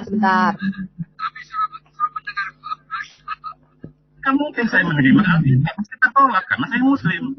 Logikanya sederhana, Bu. Pak Farul, gini loh. Anda tuh jangan setiap kali menggunakan bahasa tertolak ya. Kalau Anda menggunakan bahasa tertolak, Anda itu tertolak di sini. Kami itu tidak menghargai Anda. Kami itu tidak mengenal Al-Quranmu. Kami tidak mengenal apa imanmu. Jadi nggak usah membangga-banggakan orang tertolak. Anda dikasih kesempatan di sini untuk berdiskusi. Jadi jangan mengatakan kalau orang lain itu tertolak. Itu tertolak di sini. Tapi saya selalu kasih kesempatan untuk Anda bicara gitu loh. Anda mau bicara Oke, Pak Yusuf. Makanya saya tidak mau masuk pada ranah. Sekarang saya tanya, kalau Quran itu firman-Nya Allah, mengapa Allah bisa salah sejarah, Pak Syahrul? Nggak bakal nyampe, kamu tadi kayak kamu, nggak bakal nyampe. Loh, kok nggak bakal nyampe? Ya, kalau saya Bapak lebih pintar, Bapak jelasin kenapa Maryam di dalam Quran bisa tertukar 1400 tahun, Pak. Saya nggak punya kompetensi di orang ini. Pak Is, mohon maaf ya Pak Is, kalau ada salah-salah kata ya. Ya, silakan Pak Syahrul. Selamat malam. Silakan, sampai ketemu. Memang lu salah katanya banyak. S2 kayak S lilin ngomongnya. Parah lu, Syahrul. Terima kasih Pak Yusuf ya. Nanti kalau gue tunjuk data lu ngeles lagi ke sana, ngeles lagi ke sini. Ya Robo, kamu sama Kandi aja sama-sama nggak sekolahmu itu. Enggak. Lu Tinggi lu. lu. Kebanyakan itu mereka memang tidak melihat sejarah karena Quran itu kan bukan kitab sejarah. Jadi memang cerita tentang Maryam itu tertukar. Ya, dikatakan Maryam anaknya Imron, saudaranya Musa dan Harun. Ini merupakan salah sejarah, ya. Kemudian dikatakan orang Samaria membuat lembu emas pada zaman Musa. Ini sudah kita lihat, ini salah banget sejarah. Karena orang Samaria baru ada 700 tahun setelah Musa mati. Nah, dari situ kita kan akan mempertanyakan, gitu loh. Kalau ini Allah yang ngomong, kenapa bisa salah sejarah? Nggak mungkin dong, gitu kan? Iya kan? Itu baru dua loh yang aku kasih tahu, ya. Ya, sama-sama, Adi. Jadi begini, maksud saya begini. Memang inilah tugas kewajiban kita. Halo? Kedengeran? Oke, Pak. Ya, udah kedengaran. Silakan, Pak. Ya. Memang ini menjadi tugas dan kewajiban kita, dan saya berterima kasih pada Pak Yusuf Manungkulo dan tim yang selalu siap menyajikan. Ini justru memang kita harus membongkar dari segi di sini. Karena inilah titik kelemahan yang terparah. Dan mereka begitu dibutakan sehingga mereka mengalpakan sejarah, ya. Dan padahal itu sejarah membuktikan. Padahal mereka selalu mengatakan gunakan akal sehat, gunakan nurani sehat. Tapi ternyata secara praktek itu iblis telah membutakan mereka. Itu kasihan. Nah dari segi ini, nah inilah kita perlu tidak bosan-bosan mengingatkan. Saya berterima kasih kepada tim Pak Yusuf Manubulu dan terutama Bu Sofi dengan ininya. Saya nggak keburu siapkan. Saya juga punya data hampir sama, tapi mungkin tidak sebanyak Ibu Sofi yang sudah siap. Ya, saya jangan khawatir Pak. Di Sarul juga kalau bicara tidak pernah pakai data Pak, tidak pernah pakai dalil. Betul. Cuman ilmu ini aja. Ilmu ngeles, karena mereka cuma membalikkan orang aja, karena mereka sendiri bingung bagaimana cara jawabnya. Jadi itulah yang kira-kira kita dapati. Terima kasih untuk kesempatan saya. Saya besok pagi-pagi ini ada tugas kebetulan. Baik Pak. Mohon. Kami juga berterima kasih atas penjelasan kesaksian Bapak yang luar biasa. Dan saya mengajak kepada teman-teman untuk mendukung Pak Ismail ya. Anda bisa salurkan dukungan bagi teman-teman yang diberkati. Nomor rekeningnya kami taruh di layar deskripsi ya. Silakan dukung Pak Ismail. Oke, Pak Ismail, salam buat keluarga ya. Tetap semangat ya Pak. Dan Bapak begitu luar biasa kepada Tuhan ya. Terima kasih Pak Yusuf, terima kasih. Tuhan berkati. Ya, oke, Tuhan berkati Pak. Ya. Mohon pamit ya. Ya, oke Pak. Makasih ya. Salam buat keluarga ya Pak. Amin, Tuhan berkati. Oke. Ya, teman-teman, kita terima dulu yang lain ya. Dia mau berdiskusi. Oke, Pak Amin. Selamat malam, Pak Amin. Pak Amin Wijaya. Pak Amin. Halo, jangan di-mute, Pak. Tombol suaranya, Pak Amin. Ya. Shalom semuanya. Shalom Ibu Sofi. Shalom. Apa tadi? Sorry tadi saya lagi. Gimana kabarnya, Pak? Baik, luar biasa gitu. Tadi cuman nggak sempat saya dengerin, cuman dengar Pak Sarul doang terakhir dia ngamuk. Pak Yusuf ngamuk. Bisa juga Pak Yusuf ngamuk. Haleluya. Ya, Pak Amin S3 Pak S3 Pak Amin? Saya cendol Pak. Oh, cendol. Iya Pak, gimana dong? Ibu Sofi itu Mendingan tuh ya dong SLR. SLR campur. Kalau Pak Lobo es buah. Iya. Yang pertama doang terus habis itu saya ngobrol apa yang tentang Al-Qur'an gitu, makanya tadi saya kasih kirim ke pendeta Rey itu tuh biar linknya apa segala yang tadi Ibu Sofi menerangkan gitu. Yang Al-Qur'an coba Pak Ismail bilang berapa versi apa saya kirimkan gitu, versi yang sekarang mereka pakai Kairo apa itu ada linknya gitu.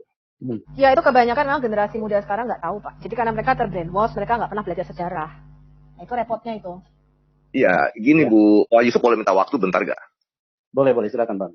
Iya, makanya tadi kan juga saya sempat dengar, terus belakangan terus saya bicara dengan teman saya gitu, jadi yang pertama itu tadi tentang pernikahan ya, Muhammad dengan Siti Khadijah, dan itu kan memang Islam belum ada, dan ada masuk akal juga gitu, karena agamanya Siti Khadijah dan Waraka itu apa gitu. Yang menjadi juga pertanyaan Bu Sofi, nah yang istri kedua, istri ketiga apa ya? Karena apa? Saya tidak menemukan ayat, baik dalil maupun apa, istri kedua dan istri ketiga ada mengucapkan kalimat syahadat gitu Bu Sofi.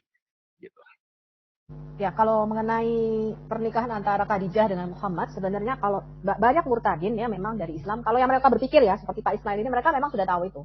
Jadi kalau saya berdiskusi dengan para murtadin, mereka tahu ya. Jadi Khadijah itu kalau Waraka Kristen, sekarang walaupun Kristennya perintah Nestorian gitu ya, tapi kan itu Kristen gitu kan, masih masuk aliran Kristen. Pada waktu itu Kristen memang banyak bidat Pak. Jadi banyak sekali kalau kita lihat prasasti yang di Arab itu bertebaran, dan itu semuanya Kristen, prasasti Kristen pada waktu itu. Jadi agama Kristen cukup berkembang baik di Jazirah Arab pada waktu itu. Jadi pengaruhnya memang luar biasa. Tapi ya itu tadi Pak, banyak banget aliran-aliran sesat yang udah muncul pada waktu itu kan.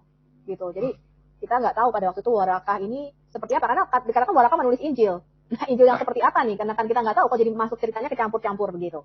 Seperti itu. Makanya saya sering bertanyakan gitu, ketika ada yang maksudnya di luar dari agama mereka untuk menikah dengan salah satu dari mereka harus mengucapkan kalimat syahadat dan sebagaimana. Saya banyak bertanya, ketika Nabi mereka itu Nabi Muhammad gitu, Nabi mereka, ketika istri pertama, istri kedua, istri ketiga gitu, sedangkan waktu itu Islam belum ada. Gitu. Di mana ayat atau dalilnya ke istri pertama, istri kedua, istri ketiga mengucapkan 2 kalimat syahadat gitu. Dan sampai saat ini sih saya belum mendapat jawaban. Terus ketiga gitu kan kita mengenal juga ada tentang ijab kabul, betul kan? Yang saya telusurin, saya pelajarin, saya lihat, loh yang isi pertama, kedua, ketiga kok nggak ada tentang membahas tentang ijab kabul. Nah, kalau saya salah mungkin terlewat, mungkin Bu Sofi bisa kasih saya pengetahuan gitu. Nggak ada Pak, saya juga nggak pernah baca ijab kabul. Cuma dikasih mahar aja paling. Kalau mengenai pernikahan memang katanya zaman jahiliyah tuh ada 4 macam pernikahan. Itu kemudian kalau Khadijah itu kan dia ceritanya dia tidak disetujui ayahnya ya kalau menurut sirah-sirah ya. Jadi ayahnya tuh dibikin mabuk dulu pada waktu itu, kemudian dikasih baju, kemudian ada hadisnya pernah saya baca ya. Bangun pagi-pagi, Khadijah mengatakan, "Loh, kamu sudah menikahkan aku dengan Muhammad," seperti itu. Nah, jadi memang saya tidak melihat ada ijab kabul di kalau di hadis bicara hanya kasih mahar, bahkan ada yang namanya nikah muta'ah ya, itu ada di dalam Quran, di dalam Quran juga ada An-Nisa 24, kemudian hadis-hadisnya. Tapi yang paling pasti kalau ustadz atau kalau kita berdiskusi dengan muslim, kita banyak tanya agama Muhammad apa sih sebelum 40 tahun itu, mereka nggak berani jawab. Jadi mereka menyatakan ini pasti muslim, dan sebenarnya kalau kita lihat kan itu memang keluarganya penyembah berhala gitu. Bahkan anaknya Muhammad salah satunya bernama Abdul Manaf ya. Manaf adalah salah satu dewa dari 360 berhala di Ka'bah itu, namanya Abdul Manaf, dia kasih nama anaknya. Dan memang anak yang paling besar namanya Qasim, jadi makanya dia dipanggilnya Abu Qasim, seperti itu. Anaknya laki-laki kan ada beberapa, ada 3 anak laki-laki dia punya. Kalau istrinya pertama gitu kan sudah tahu Waraka itu adalah Kristen, Khadijah adalah Kristen, istri keduanya kan agamanya apa, istri ketiga agamanya apa juga kan? Kalau Khadijah Kristen saya rasa enggak sih Pak, karena ada dalam salah satu hadis itu memang di dalam rumah Muhammad dan Khadijah itu mereka menyembah beberapa berhala. Jadi kalau kita lihat dari sirah-sirah itu menyembah beberapa kalau saya membaca ya, nggak mungkin Kristen murni ya, maksudnya benar-benar Kristen seperti Kristen seperti bukan kita. Kristen Nestorian ya? Iya, tapi kalau kita membaca dari hadis itu ternyata Khadijah itu menyimpan berhala di dalam rumahnya, dan itu pernah disuruh buang di dalam salah satu hadis. Surat ke-74 itu surah keempat ya, surah keempat sebelum Al-Fatihah itu sesuai turunnya wahyu ya. Jadi Muhammad itu sudah terima 3 surah pada waktu itu. Surah keempat ini adalah surah 74, surah Al-Mudathir. Itu masih disuruh membuang berhala-berhala. Jadi berarti setelah dia terima 3 surah, setelah menjadi nabi pun masih ada berhala-berhala di rumahnya. Kemudian kalau saya membaca bahwa dia menamakan anaknya Abdul Manaf, anaknya laki-laki, padahal Manaf itu merupakan salah satu dari nama dewa, tetapi orang muslim menyebut namanya anaknya Abdullah. Jadi mereka mengganti namanya bukan Abdul Manaf tapi Abdullah. Padahal kalau kita baca dari kitab-kitab sumber-sumber Islam, nama anaknya itu adalah Qasim, Abdul Manaf, dan Ibrahim dari Maria Koptik. Kalau dia menamakan anaknya Abdul Manaf ya kita bisa tahu dong apa agamanya. Kalau misalnya saya menamakan anak saya Immanuel misalnya gitu. Kan itu kan nama teoforik. Nama teoforik artinya dia memasukkan nama dewanya yang dia sembah ke dalam nama anak kita kan, misalnya Immanuel ya kan, atau Yahya itu kan nama teoforik, Elia itu nama teoforik. Dia menamakan anaknya Abdul Manaf, ya kita sudah tahu siapa itu Manaf. Jadi pernikahan yang pertama, kedua, ketiga itu dilakukan secara apa dong? Secara hukum Islam kan Islam juga masih belum, kalau menurut saya baca sih ya. Ya itu Pak yang kita tidak ijab kabulnya ya. Juga ijab kabul juga nggak ada, mengucap istri pertama, kedua, ketiga mengucapkan kalimat syahadat juga saya belum, sampai saat ini saya belum pernah ketemu ya apa ininya semua gitu. Iya. Kita tidak bisa mendapatkan jelasan secara pasti, tetapi pernikahan zaman jahiliyah itu ada 4 macam kalau dari hadis itu sendiri. Dan kemudian itu 3 dibatalkan oleh Muhammad, hanya pernikahan dengan mahar yang katanya pada waktu itu kemudian Muhammad melarang 3 bentuk. Jadi ada 4 bentuk macam pernikahan pada zaman jahiliyah. Itu. Terus tentang Maria Koptik gitu. Udah tahu kan Maria dari Koptik gitu. Yang pasti dia adalah bukan Islam. Yang menjadi juga pertanyaan, apakah ada gitu dalam Al-Quran atau apa itu Maria Koptik mengucapkan kalimat 2 syahadat ketika menikah dengan Muhammad gitu. Saya sih belum pernah dapat. Kalau Maria Koptik itu kan statusnya budak Pak Amin. Jadi dia tidak dinikahi resmi. Kan Muhammad punya banyak budak-budak seks kan. Budak itu banyak Pak selain istri-istrinya itu. Itu tidak dinikahi. Ya, betul, budak atau apa istilah zaman dahulu atau apa. Tapi kan ketika mereka harus umat muslim ini kan budak itu harus dinikahin. Enggak. Kalau budak itu ketika dia membeli, ini aturan sampai sekarang ya, yang namanya hamba yang dapat dengan tangan kanannya, baik itu dari peperangan ataupun dari pokoknya kalau Maria Koptik kan hadiah gitu ya, dikasih. Itu sudah begitu dia dikasih artinya itu sudah kontrak. Jadi tidak ada yang namanya kontrak pernikahan. Kalau itu kita mau bahas dalam aturan Islam, ketika dia kontrak bahwa kamu jadi budakku, ya sudah, itu nggak ada lagi kontrak pernikahan. Justru kalau dia menikahkan, dia membatalkan kontrak budak ini Pak. Jadi istri kan, bukan lagi jadi budak dong. Gitu. Ya. Tetapi ini tetap budak, statusnya sampai mati juga tetap budak semua nih, budak-budak yang. Gitu.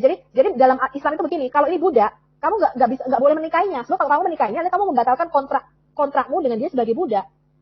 Ya, Gitu. tapi kan Jadi kita selama ini mendengar dari saudara-saudara muslim kita ini, mereka berkata istrinya Muhammad itu ada berapa, termasuk di dalamnya adalah Maria Koptik. Betul nggak? iya betul, tapi tidak Nah, pernah kalau ini istrinya ya. udah Maria, berapa berarti menjadi istri disahkan.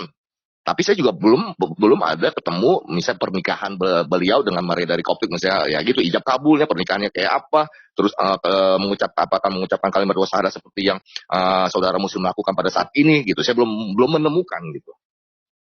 Oke, kita sapa dulu nih teman-teman kita nih. Pak Helia, Mbak Takar, selamat malam. Selamat malam Pak, salam. Shalom Mbak, haleluya, luar biasa nih. Mbak Takar ini. Semangatnya baru dibaptis ini tahun 2021. Tapi penginjilannya sudah memenangkan 200 jiwa nih buat Tuhan Yesus. wah, Luar biasa. baru dibaptis tahun 2001. Tahun bulan apa Pak Helia dibaptis? Itu pas hari kebangkitan. Hari kebangkitan. Hari apa ya? Hari Minggu. Bu Sofiato. Ya? Bu Sofiato. Ini Pak Helia ini Ustadz loh Pak. Apa Bu Sofiato? Wow, luar biasa. Ustadz. Ya Pak Helia, Oke, mungkin Pak. ada yang bisa dibagikan ke Pak kami. Dian, Jadi selamat kami malam bisa Pak belajar. Dian. Pak Dian, Selamat malam Pak Yusuf, salam apa semuanya. kabar Pak Dian? Halo. Baik, Halo. baik Bu, Shalom. baik, baik Pak, baik, puji Haleluya. Tuhan baik. Pak Dian Selamat ini malam, juga salam Ustadz. kenal semua. Wah, Ustaz Halo. semua ya.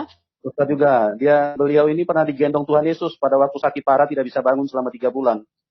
Ini disembuhkan Wow. secara luar biasa sama Tuhan Yesus. Amin, haleluya, puji Tuhan. Pak Yusuf kayaknya bukan Pak Yusuf dengan saya bukan Ustadz kayaknya mesti menyingkir dulu ini. Kenapa? Kami Pak Yusuf sama saya bukan mantan Ustadz kayaknya kita mestinya berdiam diri biar mereka Jangan berbicara. gitu Pak Amin, Pak Amin kok gitu saya masuk. Udah Jangan deh, Pak Amin, jangan keluar dulu Pak Amin. Saya juga Ustadz Pak Pak Amin Amin. jangan gitu. Ustaz kan Gue jadi malu ini. Pak Amin itu senior saya. Jadi kalau ada Pak Amin apa nge-share tentang berita-berita rohani kan selalu saya baca Pak Amin.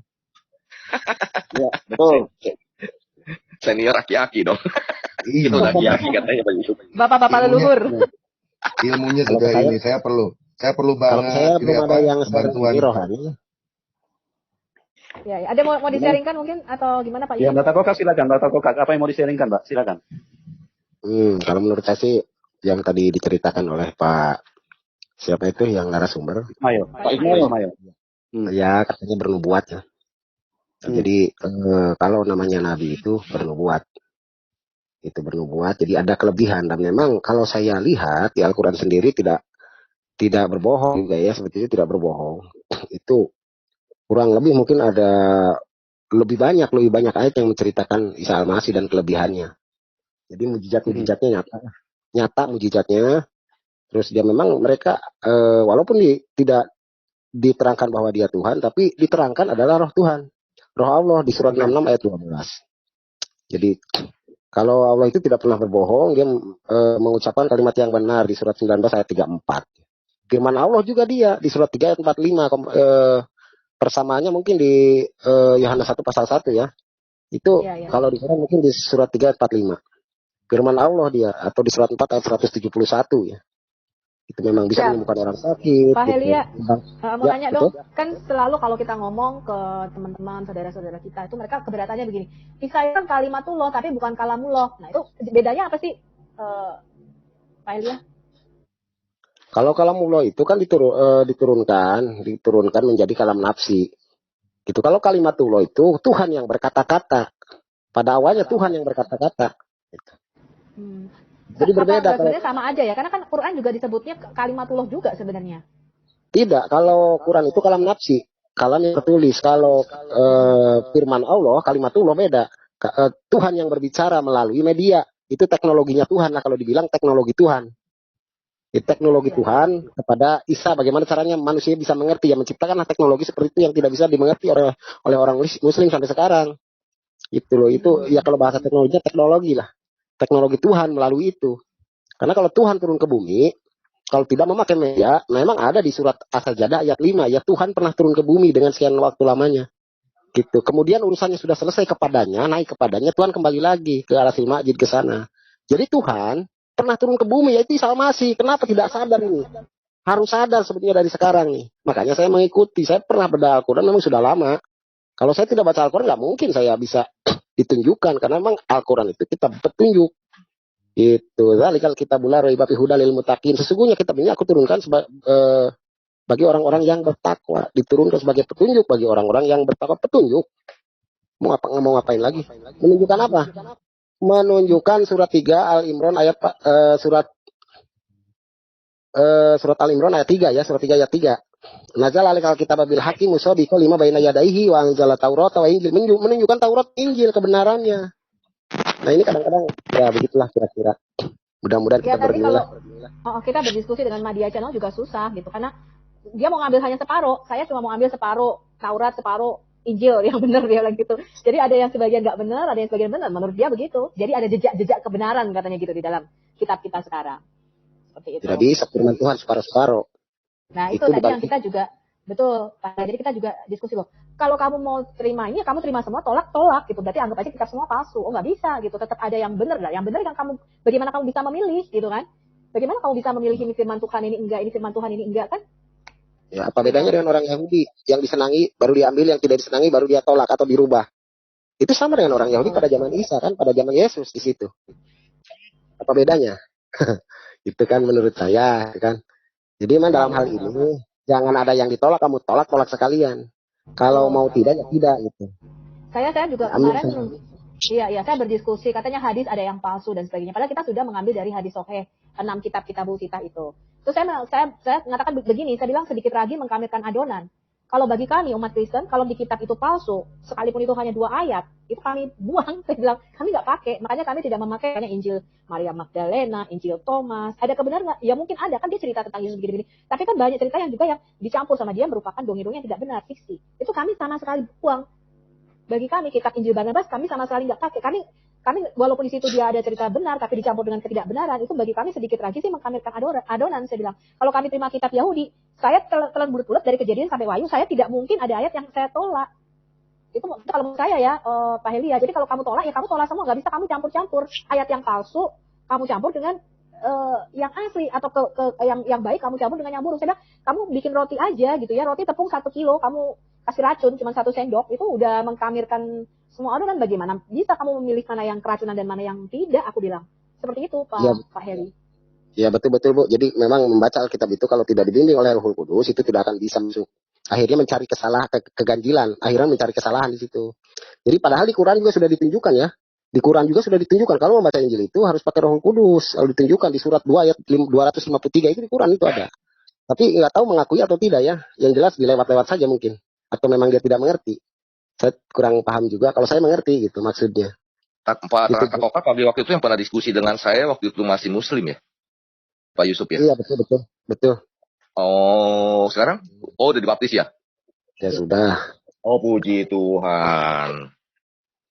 Jadi Roh Kudus menyertai saya tidak sendirian lagi, walaupun memang sekarang setelah video saya diunggah terus di copy strike sama orang lain terus ditayangkan kembali dan lain sebagainya, waduh sangat viral sekali Pak, mungkin di daerah kerjaan saya di sini nih di Bandung, walau luar biasa gitu, saya hujatan dari sana sini minta ampun. Pasti Pak, terima salim sama saya juga. Tapi saya lagi kemarin ke Bandung Pak, mungkin saya ada ke Bandung, nanti saya minta kontaknya sama Pak Yusuf ya. Gitu. Nanti di situ juga ada kumpulan para murtadin tuh, jadi Bapak bisa gabung di sana. Iya betul Pak. Kebetulan saya beberapa hari cari rumah kontrakan juga karena diusirin dari sama warga saya. Jadi, nanti bisa Pak Yusuf nanti kasih nomor WA saya ke Pak Tokak, nanti saya hubungin yang di Bandung itu yang kumpulannya para murtadin juga kemarin juga ada baptisan kan, dapat 1 jiwa lagi itu tuh. Mungkin kalau minggu depan ada lagi, mungkin saya ke sana gitu. Nanti bisa ketemu Pak gitu. Nanti saya kenalin yang murtadin yang di Bandung. Iya, jadi apa yang terjadi dengan Batakot ini seperti yang mereka suarakan kalau Islam adalah rahmatan lil alamin, itu ternyata itu semua itu bohong. Ya bohong. Halusinasi aja. Halusinasi itu Pak. Makanya tadi Ari saya kasih tahu di ayat-ayat itu Pak. Itu bohong dia tuh. Batakokak aja begitu pindah ini langsung Pak. Minimal diusir. Betul. Waduh luar biasa. Halal darahnya. Kayak kita anjing aja ya, diusir najis gitu ya kesannya. Wah luar biasa. Jadi ternyata nah ini teman-teman generasi muda kita harus berpikir ya. Agama ini kan harusnya membawa rahmat. Ya kan? Membawa kebaikan. Kenapa seperti ini gitu loh. Justru bahkan di negara-negara ateis nggak pernah kita lihat ada orang ateis ngusir orang muslim. Mereka menerima loh orang-orang imigran ya, orang-orang muslim. Bahkan mereka nggak peduli gitu. Maksudnya tidak ada hal seperti ini. Tapi kita orang-orang yang beragama, jangan sampai kita itu lebih parah dibandingkan orang-orang yang tidak memiliki agama. Yang harusnya kita membawa kebaikan. Sekalipun itu dengan musuh kita, sekalipun kita tidak setuju. Ini agama, negara beragama, tapi kok lebih banyak. Iya. Kita dulu ini Pak Iya, Heru. silakan. Selamat malam Mas Heru. Khairul Anwar ya. Shalom semuanya. Waduh, harus kita angkat tangan kalau ada Pak Khairul. Aduh, jangan gitu. Shalom Pak Amin. Shalom Shalom Pak bosku. Ian. Shalom Pak Elia. Shalom Bu Sofi. Ya, shalom Pak Yusuf. Saya malam hari ini benar-benar diedukasi yang luar biasa. Saya terima kasih. Rasanya saya itu adem. Kalau nggak ada perdebatan yang seru gitu saya adem. Tenang, saya ngikutin itu. Enak ya. Hari ini saya lihat Bu Sofia itu dengan tenang, bahasnya tenang, Pak Ismail tenang. Itulah terang dan garam dunia. Biar banyak lagi jiwa-jiwa yang dibawa pada S3 yang marah-marah tadi Pak. S3 yang ngamuk-ngamuk tadi Pak. Saya itu dulu SS Pak. S2 Pak. BSS Pak. Bandar Sabu-Sabu Pak. Makanya tadi masuk sini Ustadz semua kalau saya itu BSS Pak. Bandar Sabu-Sabu. Penjahat. Jadi biar saya nemenin Pak Amin sama-sama penjahat, dilarang saling keluar. Makanya begitu beliau mau keluar saya masuk. Saya temenin aja. Cuman salam aja semuanya. Saya malam hari ini terberkati sekali. Ya, maju terus Bu Sofia. Itu Mas Dian. Mantan penjahat, bukan penjahat, mantan penjahat. Kemarin puji Tuhan, itu nanti saya kasih nomor telepon lagi. Kemarin ada di Bandung, saya kemarin di Bandung, di puncak kan, ada 3 jiwa yang sudah terima Yesus. Nanti saya kasih nomor teleponnya. Nggak kontak saya Pak Khairul gitu. Jadi Pak Kokak nanti saya itu ya nomor WA-nya. Nanti kalau misalnya itu nanti juga bisa saya ke Bandung, saya bawa ke murtadin di sana gitu. Saya jadi kan kemarin saudara banyak yang bisa bantu. 3 hari. Saya di Bogor, di Bandung 3 hari. Terus saya diam-diam mau cari kolam di mana gitu. Terus dapat kolam, teman punya hotel itu, kolamnya boleh dipakai. Akhirnya saya mandikan di sana. Ya itu butuh pendampingan, butuh pengajaran. Minta tolong nanti yang di Bandung ya. Iya, yang penting pemuritannya itu ya Pak. Iya, pemuritan. Pak Yusuf harusnya bikin satu komunitas untuk kita bisa saling membantu antara para murtadin karena kita juga punya jaringan sebenarnya. Ya Pak Khairul di Bandung udah ada kolam. Sudah ada kemarin itu bikin kolam baptisan. Enggak, kan ada rupanya kan kemarin saya juga ke Bandung kan 4 hari akhirnya banyak bertemu teman juga ya itu ya para murtadin juga dan ada juga ini yang dari luar kota cuman saya kan nggak mau sebut daerah mana Jawa lah gitu yang mau dicelup juga gitu. Jadi mereka bawa ke sini aja Pak Amin, kita sediakan semua tempatnya katanya. Kemarin saya kebingungan. Ada hamba Tuhan di sana yang saya hubungin, mereka ya takut COVID kayak takut apa, waduh. Untung saya dulu jadi penjahat gak pernah takut apa-apa ya. Iya. Cari temennya itu gimana. Akhirnya saya telepon dibukakan Tuhan. Ya teman, lah ini teman dari Full Gospel terus buka. Pak di tempat kami Pak boleh. Oh iya. Begitu. Ya itu nanti titip yang di Bandung. Sekarang saya ada di Jogja. Jadi terus Jogja. Tinggal di kontak aja lah kalau yang di Bandung nanti saya usahakan itu Pak Khairul sama Pak Yusuf katanya tuh Pak Yusuf Manubul tolong Pak Kokak ya rekeningnya di share katanya tuh di chat. Oh ya boleh. Nanti kita share. Ya teman-teman tolong didukung ya Mbak Kokak karena beliau saat ini dalam kondisi yang membutuhkan dukungan di mana harus dari dari tempat kontrakan karena diusir dari tempat tinggal yang ada karena lingkungan tidak bisa menerima kalau Mbak Kokak ini percaya Tuhan Yesus ya. Jadi tolong teman-teman yang diberkati silakan dukung ya orang seperti Pak Helia Jupri atau Mbak Kokak. Dan beliau sekarang ini saya perlu kasih informasi, beliau sekarang sedang memuridkan 200 orang, ya 200 orang yang sekarang ini sudah percaya Tuhan Yesus, ya. Amin. Jadi luar biasa ini Mbak Koka punya pelayanan. Dia baru terima Tuhan Yesus, tapi pelayanannya sudah luar biasa. Amin. Ya, Pak Kokak gitu nanti tinggal kontak. Apa saya ke Bandung juga, Pak Khairul juga nggak keberatan lah kalau ke Bandung juga lah. Ya, nanti siap. Itu Pak Pak Helia ya. Ya, nanti telepon aja. Soalnya tanggal 29 saya memberikan pengajaran terhadap mereka, mungkin yang murid-murid saya yang percaya akan memberikan saya pengajaran mulai dari digiring mulai dari ayat-ayat Al-Quran nanti ke Bible nanti. Tanggal 29, hari Minggu. Tanggal 29. Ya. Ini sekarang saya baru pulang dari Bandung, ini sekarang saya ada di Jogja.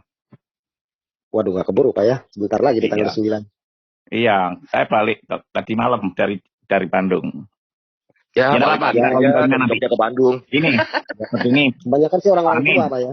Pak Amin, Pak Elias, dan itu Ibu Sofi, ayo kita bergandengan tangan semua. Kita tidak perlu debat, kita harus mengedukasikan kepada setiap penonton supaya kita ini benar-benar jadi terang dan garam, supaya kasih Kristus itu tercermin dalam diri kita. Ya, memang kadang-kadang itu kita ini ada rasa kalau debat itu. Nah, makanya begini, kalau saya diajak debat, saya itu ngomong gini, ayo tak baptis dulu biar kita nggak debat. Iya loh. Kalau dibaptis dia nanti dibukakan ngerti. Saya juga udah, kalau debat saya malas kok Pak. Kalau dikasih timer gitu saya paling malas. Kalau mau kamu dialog, saya tanya, kamu boleh tanya tentang Alkitab, saya akan jawab. Ya, jadi kita dialog. Nggak usah pakai timer terus begini. Itu saya juga udah malas sekali. Sebenarnya kalau saya sih selalu mengedukasi Pak. Saya nggak suka debat, kenapa? Karena saya mesti tunjukin screen. Saya nggak suka ngomong, cuma ngomong begini nggak suka. Saya mesti, kalau hadisnya mana, kalau Quran ayatnya mana, gitu loh, datanya mana, gitu loh. Itu kalau saya ya. Makanya saya nggak sebenarnya selalu mengedukasi Pak. Cuman kadang tuh jengkelnya begini Pak, ngeles, bohong. Saya tuh paling nggak bisa dengar orang bohong Pak Khairul. Itu kupingnya gatel, gitu. Udah jelas-jelas ditunjukin, dia itu bisa, itu. Iya, jadi jengkelnya tuh, iya, gitu loh Pak. Tuh, iya Bu. Itu sebenarnya kalau saya udah dijelasin itu kita diuji. Iya betul. Dua roh kita. Iya, bisa kayak bulat kayak ular begitu, bisa kemana-mana. Itu aduh, daripada kayak gitu saya mendingan keluar daripada saya begitu jengkel. Kalau saya ya itu pokoknya kalau saya udah dengar orang bulat begitu ya, udah nggak mau dengar kebenaran gitu, padahal udah ditunjukin dengan jelas ya, gimana lagi gitu. Di bawah. Tuh Bu Sofi, teman-teman banyak yang minta nomor rekeningnya Pak Kopak itu tuh. Ya, Pak Helia, tolong dikasih Pak, banyak teman yang mau bantu. Nanti kami juga mau bantu Pak, kami juga punya jaringan di Bandung. Sebentar ya, itu banyak yang bertanya di live chat, nomor rekeningnya Pak Helia atau Mbak Takokak, itu kami sudah taruh di layar deskripsi, jadi Anda keluar dulu, yang bertanya, keluar dulu, baru masuk lagi ke YouTube, ya, supaya Anda bisa lihat ada di layar deskripsi, ya. Jadi bisa memberikan dukungan kepada Mbak Takokak. Ya, teman-teman, dukung ya teman-teman kita. Ya, thank you Pak Yusuf. Pak Dian, bisa dengar saya Pak Dian? Iya Pak, bisa dengar Pak. Ya, Mas Erol, salam, selamat malam. Shalom, Mas Dian, selamat malam, monggo. Pak Amin, selamat malam. Malam bosku. Udah lama nggak ketemu. Bu Sofiatul, salam kenal, selamat malam. Salam kenal. Kalau saya cuma minta didukung subscribe saja Pak. Itu pasti Bu. Subscribe banyak, subscribe. Kalau saya tolong didukung dinikahkan aja Pak. Tolong didukung dinikahkan. Pak, nikah apa kawin? Selamat malam ya Mata Koka. Kawin. Kalau Pak Amin nanti saya yang berkatin aja. Sekalian bulan madunya diberkatin juga ya Pak ya. Sekalian ranjangnya. Spring bed. Ya, sedikit aja Pak Yusuf, saya mau ke Ibu Sofiatul. Tadi saya tertarik sekali dengan informasinya atau ceritanya, karena jujur saja silakan. Selama saya di Muslim juga ini saya baru tahu kalau memang misalkan tentang surat Al-Ahzab itu ayatnya ada ternyata tidak utuh ya Bu ya, yang Ibu katakan tadi ya Bu ya. Betul. Nah itu sebetulnya jumlah awalnya berapa Bu? Yang saya tahu kan dari dulu cuma ada 73 ayat ya Bu ya. Iya. Jadi ya inilah yang kita buat edukasi ya. Dan itu kita ambil dari sumber hadis sendiri ya Pak ya. Iya. Jadi beberapa riwayat Pak, bukan cuma satu, yang menyatakan bahwa dari Ubay bin Ka'ab ya, dari Aisyah sendiri mengatakan surat Al-Ahzab itu tadinya sepanjang surah Al-Baqarah. Jadi sekitar 200-an ayat. Nah, ini saya bisa tunjukkan sumber-sumbernya. Sehingga kalau kita itu dan pada waktu zaman pengumpulan Utsman, pada waktu Utsman aja, itu Ubay bin Ka'ab pernah bertanya kepada Said bin Sabit, kamu baca surat Al-Ahzab berapa ayat? Dia bilang antara 72, 73. Terus dia mengatakan, tadinya pada waktu zaman Muhammad itu sepanjang surah Al-Baqarah. Dan itu tercatat di sumber-sumber sendiri. Berarti dari sini saja kita sudah bisa melihat sekitar 127 paling enggak ayat hilang ya. Ya, paling enggak yang hilang. Gitu loh. Ya kan? Nah, itu dijelaskan lah Bu keterangannya hilangnya kenapa? Karena banyak yang meninggal di perang Yamama, Pak. Ini coba mungkin ya kalau betul, benar. Kenapa? Hilang di perang Yamama itu betul.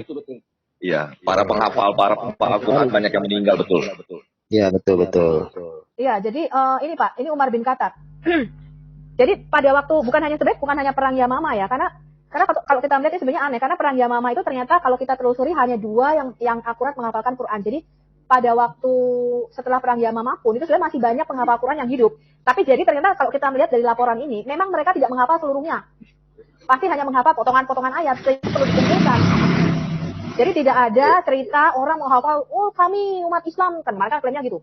Pak Syahrul, jutaan umat Islam menghafal semua ayat, kan gitu kan klaimnya kan. Ternyata tidak, gitu loh. Jadi ini adalah klaim yang tidak berdasarkan fakta. Bahkan ini Umar bin Khattab mengatakan, ya Umar menemukan bahwa ada orang yang menghafal ayat terbunuh dalam perang Yamamah dan ayat itu hilang selamanya. Dan dia berkata innalillahi wa inna ilaihi rajiun. Jadi ada ayat-ayat ya yang dia ingat-ingat samar, tapi ketika dicari ayat ini nggak ada lagi. Ini sumber pertama, sumbernya dari ini Bapak bisa lihat Ibn Abi Daud kitab Al-Masahif halaman 10, itu ada harus punya ini kitab yang penting ini. Saya punya dalam bahasa Inggris dan bahasa Arabnya. Kemudian dari Suyuti Al-Itqan fi Ulum Al-Qur'an, ya. Terus kalau kita lihat lagi, ini banyak sekali nih laporan Umar bin Khattab mengenai ayat-ayat yang hilang ini. Kita nggak tahu berapa ayatnya. Terus ada ayat-ayat mengenai rajam, yang ayat jihad itu hilang Pak. Ayat jihad ada beberapa. Dikatakan ayat persusuan juga ya. Ayat persusuan ya. Itu kalau ada ayat persusuan Pak Amin langsung syahadat nih. Nah ini ayat jihad ini katanya berjuanglah seperti kalian. Ini hilang juga nih. Ini dalam laporan-laporan. Bahwa kemudian yang paling penting ya, dalam Suyuti Al-Itqan fi Ulum Al-Qur'an, Al-Tabrani itu melaporkan bahwa Umar bin Khattab mengatakan Al-Qur'an itu tadinya terdiri dari 1.027.000 kata. Berarti sekarang ini hanya tinggal 30%-nya. Dan ini sejalan dengan laporan daripada kaum Syiah. Ya, kaum Syiah menyatakan hal yang sama. Ya, dan kalau kita hitung, berarti Al-Qur'an sekarang tinggal 30%-nya. Ini baru laporannya banyak sekali. Ya, ayat rajam ini hilang, padahal ini dilaporkan. Padahal ayat rajam ini kan sekarang masih dilakukan ya. Setahu saya ya, saya nggak tahu ayat rajam masih dilakukan nggak gitu. Terus banyak sekali Pak. Ini ayat yang dimakan kambing, dimakan kambing itu ayat persusuan ya, dimakan kambing dan ayat rajam ya. Terus ya kemudian ada ayat-ayat yang diubah. Jadi kalau kita melihat pada waktu itu perbedaannya tuh bukan dialek ya, bukan a i u e o, karena pada waktu itu kan hurufnya huruf mati semua. Benar-benar ada kata yang ditambahkan dan dikurangkan. Ini contohnya laporan Aisyah nih di sini nih. Nah, surah 33 ayat 56 ini ada tambahannya, lebih panjang daripada ayat sekarang. Jadi malaikat Allah dan malaikatnya berdoa untuk nabi dan orang-orang pada barisan pertama, itu kata Aisyah. Kemudian Aisyah berkata, surah 33 ayat 56 ini bunyinya seperti ini katanya, yaitu sebelum Utsman mengubah musyaf-musyaf. Jadi kita tahu, karena aslinya itu semua dihancurkan, Pak. Tadi mushaf Hafsah yang merupakan mushaf primer seharusnya yang disimpan itu setelah Hafsah mati, tadinya di Abu Bakar, kemudian di Umar. Ya, setelah Umar mati di anaknya Hafsah. Ini mushaf primernya juga hilang. Mushaf Aisyahnya hilang, selain dimakan kambing hilang juga nih. Nah, ini tadi Pak. Ini As-Suyuti Itqan. Aisyah berkata surah Al-Ahzab dibaca pada zaman Rasulullah sebanyak 200 ayat, tetapi pada masa Utsman menulis mushaf, surah tersebut tinggal 73 ayat saja.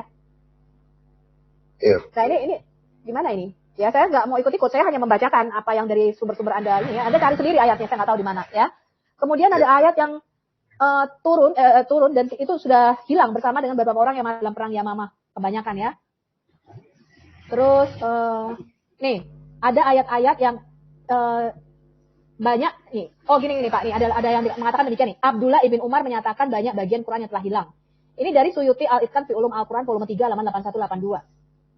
Abdullah bin Umar itu mengatakan begini, jangan ada di antara kamu yang berkata, saya telah mendapatkan Al-Quran yang lengkap, dan dia tidak mengetahui jumlah total keseluruhannya, karena sesungguhnya banyak bagian Al-Quran yang telah hilang, dan karena itu seharusnya dia berkata, saya telah mendapatkan yang masih ada sekarang. Ya, maksudnya masih bisa diselamatkan. Jadi banyak bagian yang hilang, hanya diketahui oleh mereka yang meninggal pada perang Yamamah, tetapi tidak diketahui oleh mereka yang selamat, dan belum juga ditulis pada waktu itu.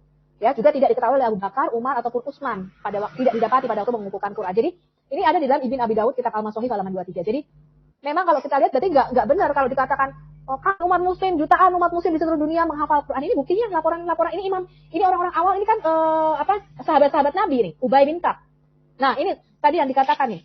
Ternyata kalau kita lihat di Mushaf Ubay bin Ka'ab, ayat yang menyatakan bahwa agama yang diridhoi di sisi Allah adalah agama Islam kan gitu kan? Ternyata di Mushaf Ubay bin Ka'ab tidak ditulis demikian. Sesungguhnya agama di sisi Allah adalah agama Al-Hanifiyah. Ya, ini berbeda ini. Kenapa diganti Islam? Itu agama Hanif harusnya. Ya? Artinya berarti sebagian ayat kurang lebih 127 ayat yang hilang di surat Al-Ahzab itu ada keterkaitannya dengan perang Yamamah mungkin. Iya, betul. Kalau kita melihat dari sumber-sumber Islam. Ya, kemudian ada tambahan juga nih. Ada 2 surah yang nggak ada, Pak. Namanya surah apa nih? Hafid dan surah Al-Kahf. Ini Ini sumbernya ini. Dua surah ini ada di dalam mushaf Ubay bin Ka'ab dan Ibn Abbas. Padahal dua orang ini, nama ini, Ubay bin Ka'ab dan Ibn Abbas, ini merupakan dua dari 4 orang. sorry. Ubay bin Ka'ab ini merupakan orang yang Muhammad mengatakan, kalau kamu mau belajar Quran, kamu belajar salah satunya ambilnya dari Ubay bin Ka'ab. Nah ini surat ini nggak ada nih. Dua surat ini. Ya ini kalau kita lihat. Nah ini nih. Menurut lapor Hudzaifah, Muslim hanya membaca 1/4 dari surat At-Taubah. At-Taubah tinggal 1/4 Pak, pada zaman Utsman. Hilang lagi nih. Tadi surah 33, surah Al-Azab. Sekarang surah Al-Bara'at, atau surah At-Taubah disebutnya. Dalam mushaf Utsman ini tinggal 1/4 dari yang biasa dibacakan pada waktu Nabi masih hidup. Gitu. Ini laporan. Ya, Cukup jelas, terima kasih banyak penjelasannya. Pak Yusuf, terima kasih banyak Pak Yusuf. Loh, mau kemana Mas Dian? Jangan. Enggak, di sini Mas Khairul, nggak kemana-mana. Saya ini aja monitor aja sambil tolabul ilmi, sambil mendengarkan, sambil belajar. Edukasi. Betul Pak. Mau nanya dong sama Pak Dian dong. Pak Dian. Pak Amin nanya mulu ah. Amin sebentar. Kita sapa dulu ibu kita yang cantik ini. Es Jengkol. Ya. Selamat malam, Ibu. Shalom. Shalom Pak Yusuf. S2 sudah keluar, Bu. Cantik-cantik kok jadi es jengkol. Bu, S2-nya udah keluar, Bu. Iya. Saya mau menyapa dulu sama Pak Yusuf, sudah lama kangen nih. Ya. Terus sama Ibu Sofi, apa kabar Bu? Sama-sama Bu. Panggilnya gimana nih? Gak enak banget nih masa Bu?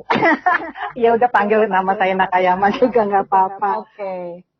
Iya, terus selamat malam juga dengan Pak Amin ini. Aduh, cerita-cerita ini istri keberapa. Ini mau daftar nih ya Pak Amin ya? Saya satu aja belum. Tuhan tolong. Tuhan tolong. Selamat malam juga Pak Lobo, Pak Dian, Pak Toka. Selamat malam Pak. Selamat malam. Pak. Ini Bapak pendetaku yang handsome ini, Pak Anwar ini. Apa kabar Pak? Shalom. Oh, di Tuhan, haleluya. Itu Nakayama, gimana kabarnya? Tetap memuji Tuhan Pak, cita selalu. Amen. Iya, saya masuk mau daftar aja karena saya sudah jadi S Jengkol malam ini kan semua pakai SS, semua S1, saya S2, S3. Saya tidak SS ya. Lalu Saya S3 Bu. Bu, kita S3 Bu. Iya Pak Saya masuk supaya menghibur Pak Yusuf dengan rekan-rekan semuanya biar happy aja. Bu Naka. Yes Pak. S2 sombong ya, padahal Samsung aja udah S10, S12 aja nggak sombong ya. Aku aja udah berapa, saya Samsung aja keluar aja itu S sekian, S beli pun nggak sombong juga tuh. Nggak sombong ya Samsung. Biasalah Pak ngeles nggak Pak. Iya, jadi mau menyapa bapak-bapak aja semuanya. Udah lama nggak ikutan sama Pak Yusuf. Yang penting sehat-sehat ya Pak Yusuf ya. Iya Bu, luar biasa. Terima kasih ya. Luar biasa. Iya Pak, sama-sama. Iya, ini Pak Ritonang nih. Shalom Pak Ritonang. Iya, saya menyimak aja ya. Tapi mantap Ibu Sofi ini. Memang hebat sekali. Pagi tadi saya dengar itu perbincangannya yang malam tadi. Mantap Bu, saya sokong. Boleh menaikkan iya imun sistemnya. Guru saya itu Bu Sofi. Mantap Bu Guru Sofi. Kalau kena dia punya pelurunya saya. Ibu saya. Ya, hati. Itu nanti muridnya mau dicari, mau dinikahin. Ujung-ujungnya nggak enak. Ya Tuhan kok. Ini soalnya ayat persusuan dewasanya hilang dimakan kambing. Kalau nggak Pak Amin syahadat ini. Aduh. Tapi jangan Bu Sofi, saya nggak kuat Bu. Jangan dibahas, saya nggak kuat. Enggak, dia harus berburu.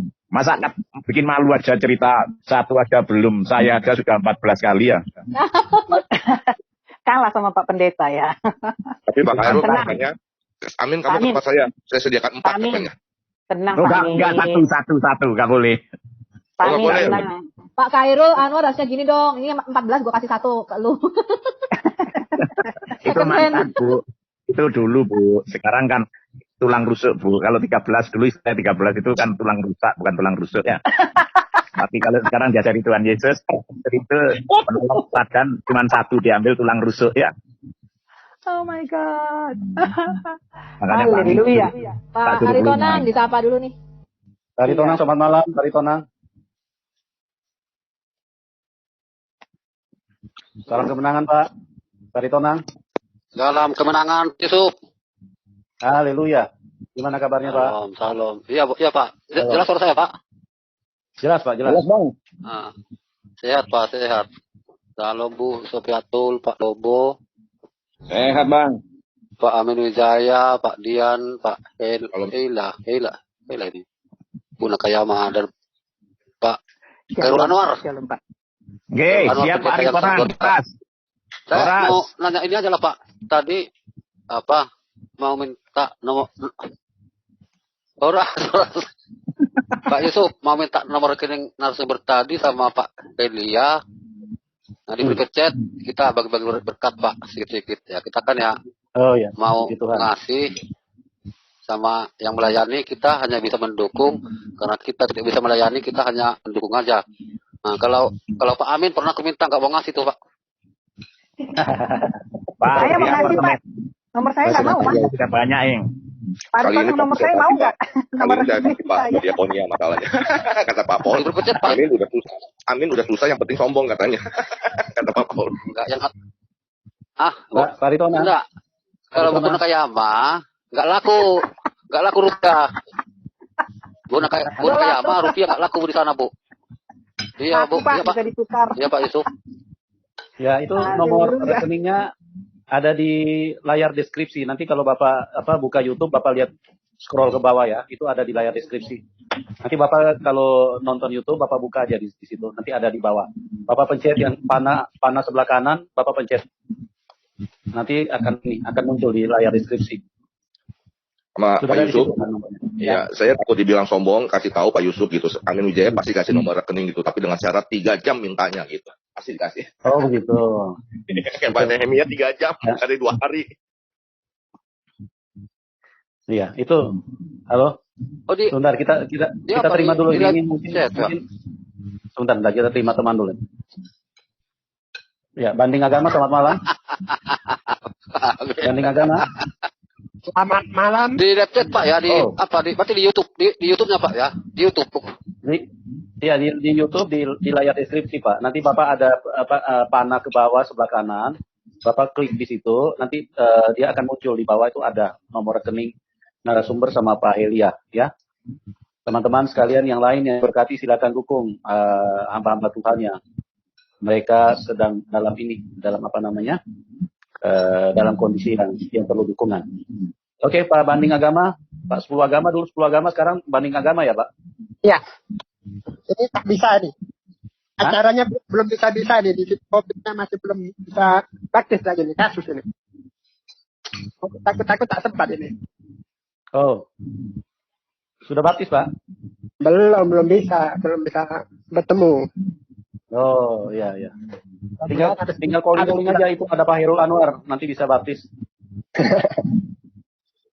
Aku tak perlu mana-mana pun tak bisa nih. Khairul Anwar nih, selamat kenal semua. Kayaknya belum ada yang kenal di sini. Ya, shalom Pak. Shalom. Salam kenal Pak. Salam kenal Pak. Salam kenal. Oke Pak. Kalau saking mutadin juga nih, teman-teman ini mutadin juga nih. Ini bertobat, percaya Tuhan Yesus ini gara-gara lihat YouTube. Haleluya. Iya, ini cuman saya ke Ibu Sofiatul bisa. Bisa. Nah, ini saya mau nanya dulu nih, kayaknya pasti ditanya ini. Katanya tadi saya dengar banyak ayat Al-Quran yang hilang. Itu kalau gitu Al-Quran itu sudah bagaimana? Katanya Allahnya menjaga seutuhnya, tapi kok bisa hilang ya? Wah, ini nampaknya makin hari makin banyak yang murtad ini. Ibu Sofiatul? Halo? Nah, kok hilang semua? Enggak Pak, enggak hilang Pak. Silakan bicara Pak. Iya, saya mau tanya Ibu Sofiatul itu katanya tadi saya dengar banyak ayat-ayat Al-Quran perang. Yang mati di penghafal Al-Quran itu, yang mati di perang itu kan banyak. Berarti Allahnya kok nggak bisa menjaga ya ayat-ayat yang dibawa orang itu dibawa mati pula sama orangnya. Jadi macam mana Al-Quran itu mau dikatakan sempurna lagi? Nah, sekian dari saya atau Ibu Sofiatul, tolong dijawab dulu, makasih. Ibu Sofiatul. Ya, gimana Pak? Lagi makan bakmi Ibu Sofiatul. Ini tadi kan kata Ibu itu penghafal Al-Quran itu kan banyak mati di medan perang katanya. Ya, betul. Berarti Quran itu sudah nggak sempurna lagi. Sudah ayatnya banyak yang hilang. Ya, itu kalau kita baca dari sumber Islam sendiri, Pak. Saya nggak akan menyimpulkan, tapi saya hanya akan memberikan data. Nah, tadi Bapak dengar sendiri bahwa Quran surah Al-Ahzab. Ya, ya. Ya. Ya gimana, Pak? Halo? Ayat-ayat Al-Quran itu kan ada banyak yang hilang. Nah, Ya. pertanyaannya, bisa tolong dijelaskan kenapa bisa seperti itu, Bu? Kalau yang hilang ini, jadi gini, wah ini jadi panjang ceritanya Pak. Anda harus, saya sudah bikin videonya sih, kalau Anda mau lihat lebih lengkap, Anda bisa nonton. Tapi singkatnya kenapa ayat-ayat itu hilang, menurut mereka itu adalah karena banyak yang meninggal di medan perang. Jadi pada waktu Muhammad itu ternyata tidak semua orang tuh hafal dari A sampai Z. Jadi hafal semua surah itu enggak Pak. Jadi beberapa orang hanya menghafal misalnya 5 ayat, 10 ayat. Yang paling banter mungkin Ibn Mas'ud ya. Ibn Mas'ud hampir menghafal 70 surah. Jadi nggak ada orang menghafal tuh sampai mungkin kalau sekarang, karena kan sekarang cuma tinggal 30%. Dari kalau kita lihat dari Quran pada zaman Muhammad itu yang tersisa sekarang tinggal 30%-nya, Pak. Jadi nggak ada klaim semua orang hafal dari A sampai Z, hafal semua surah itu enggak. Jadi ternyata kalau kita melihat dari laporan-laporan itu mereka hanya hafal sepenggal-sepenggal. Gitu. Jadi makanya ketika sebentar kalau saya lihat ini ya. Nah, sudah terjadi perbedaan bacaan juga Pak pada zaman Muhammad. Jadi pada zaman Muhammad itu kan satu orang menghafal ini, orang lain menghafal ini, kemudian itu Muhammad kadang-kadang lupa Pak. Jadi mungkin dia tuh bisa beda gitu ya katanya. Al-Quran kan akhirannya seperti pantun ya. Jadi misalnya M semua sama gitu seperti bikin pantun. Cuman kadang Muhammad itu lupa sehingga ketika dia melafalkan kepada sahabatnya yang satu itu bisa beda dengan sahabat yang lain. Jadi mereka itu bertengkar sendiri. Mengatakan, aku dengar dari Nabi begini kok hafalannya, yang satu aku enggak, kamu salah, aku dengarnya begini gitu kan. Mereka bertengkar, akhirnya Muhammad mengatakan, oh enggak apa-apa, Jibril menurunkan dalam 7 bacaan atau 7 ahruf. Bapak pernah dengar enggak ini Pak? Wah, ini nggak pernah dengar. Oh enggak pernah dengar. Maksudnya kan diklaim. Kenapa Pak? Soalnya enggak kedengeran? Itu kan diklaim dihafal Quran itu tak ada satu titik dan 1 koma pun. Tidak satu titik pun yang berubah, gitu ya Pak ya? Ya. Jadi kan ayatnya sudah hilang itu gimana? Iya betul. Dan pada zaman Muhammad pun itu sudah ada 7 macam bacaan yang berbeda-beda Pak. Itu makanya sekarang lagi baru-baru. Kalau orang itu mengklaim tak ada satu titik pun yang kurang, berarti itu banyak betul. Iya, tidak berdasarkan fakta sejarah. Iya, dan juga katanya Allahnya menjaga. Tak ada satu yang kurang itu yang kalau Allahnya menjaga yang menghafal Al-Quran itu tidak bisa mati di medan perang. Itu sudah jelas itu bukan Allah punya sudah. Allah bisa menjaga. Kalimatnya takkan mungkin yang menghafal Al-Quran itu bisa mati di medan perang. Itu aja. Iya, jadi kalau bagi kita yang firman itu kan adalah seorang pribadi, bukan sebuah buku Pak. Firman itu adalah Yesus itu sendiri, dia yang kekal, dia yang tidak berubah. Makanya dalam mantra kita kan Yesus dulu, sekarang dan selama-lama tidak berubah karena dia firman. Dia sang firman itu sendiri, yang kekal itu Yesus gitu, bukan bukunya gitu. Kalau bukunya itu kita juga mempunyai varian teks gitu. Tapi yang paling mencolok sekali, kalau saya katakan adalah ini Pak, yang paling fatal ya. Jadi klaim Muhammad bahwa Quran itu diturunkan dalam 7 bacaan yang berbeda-beda. Dan ini bukan hanya dialek. Ya, ini salah satu contoh aja nih. Sebenarnya banyak cerita dalam sini. Bapak bisa nonton di Al Hayat Indonesia, Bapak bisa cari video saya sudah lengkap, kasih semua data-datanya. Udah nonton ke cari-cari di mana? Di listnya di Unlock the Bible Pak, di Unlock di seri Islamologi kalau Bapak mau cari. Itu ada list video saya, itu ada listnya. Kan udah saya sendiri-sendiriin tuh. Judulnya apa itu? Islamologi Pak, seri Islamologi. Itu 1 sampai 14 saya sudah upload. Islamologi. Ya, Bapak masuk ke channel saya, Bapak cari yang listnya Islamologi. Itu udah saya kasih nomor urut 1 sampai 14. Bapak bisa belajar. Iya, Bapak bisa belajar secara urut di situ.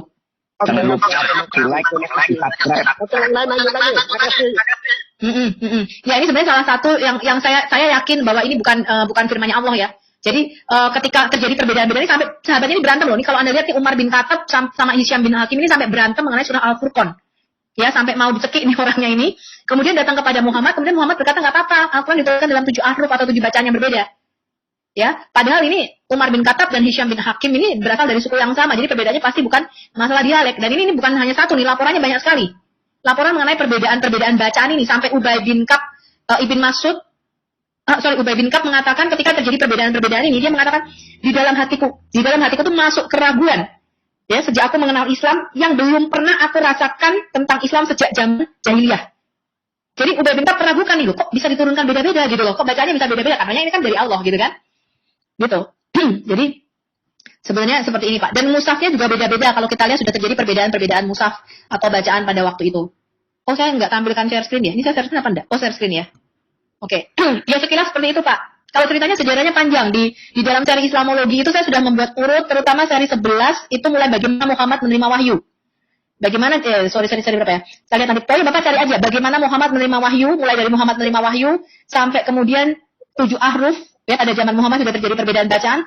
Kemudian bagaimana Quran itu terkanonisasi, ya, bagaimana ceritanya tuh gimana gitu loh sampai bisa jadi Quran yang dipegang muslim sekarang. Kemudian sejarah perkembangan tulisan dan bahasa Arab. Jadi Bapak bisa lihat itu lengkap semua data-datanya. Begitu Pak. Oke, sudah terputus. Oke, teman-teman. Ya, kita cukupkan dulu sampai di sini karena kita dibatasi dengan waktu dan kondisi.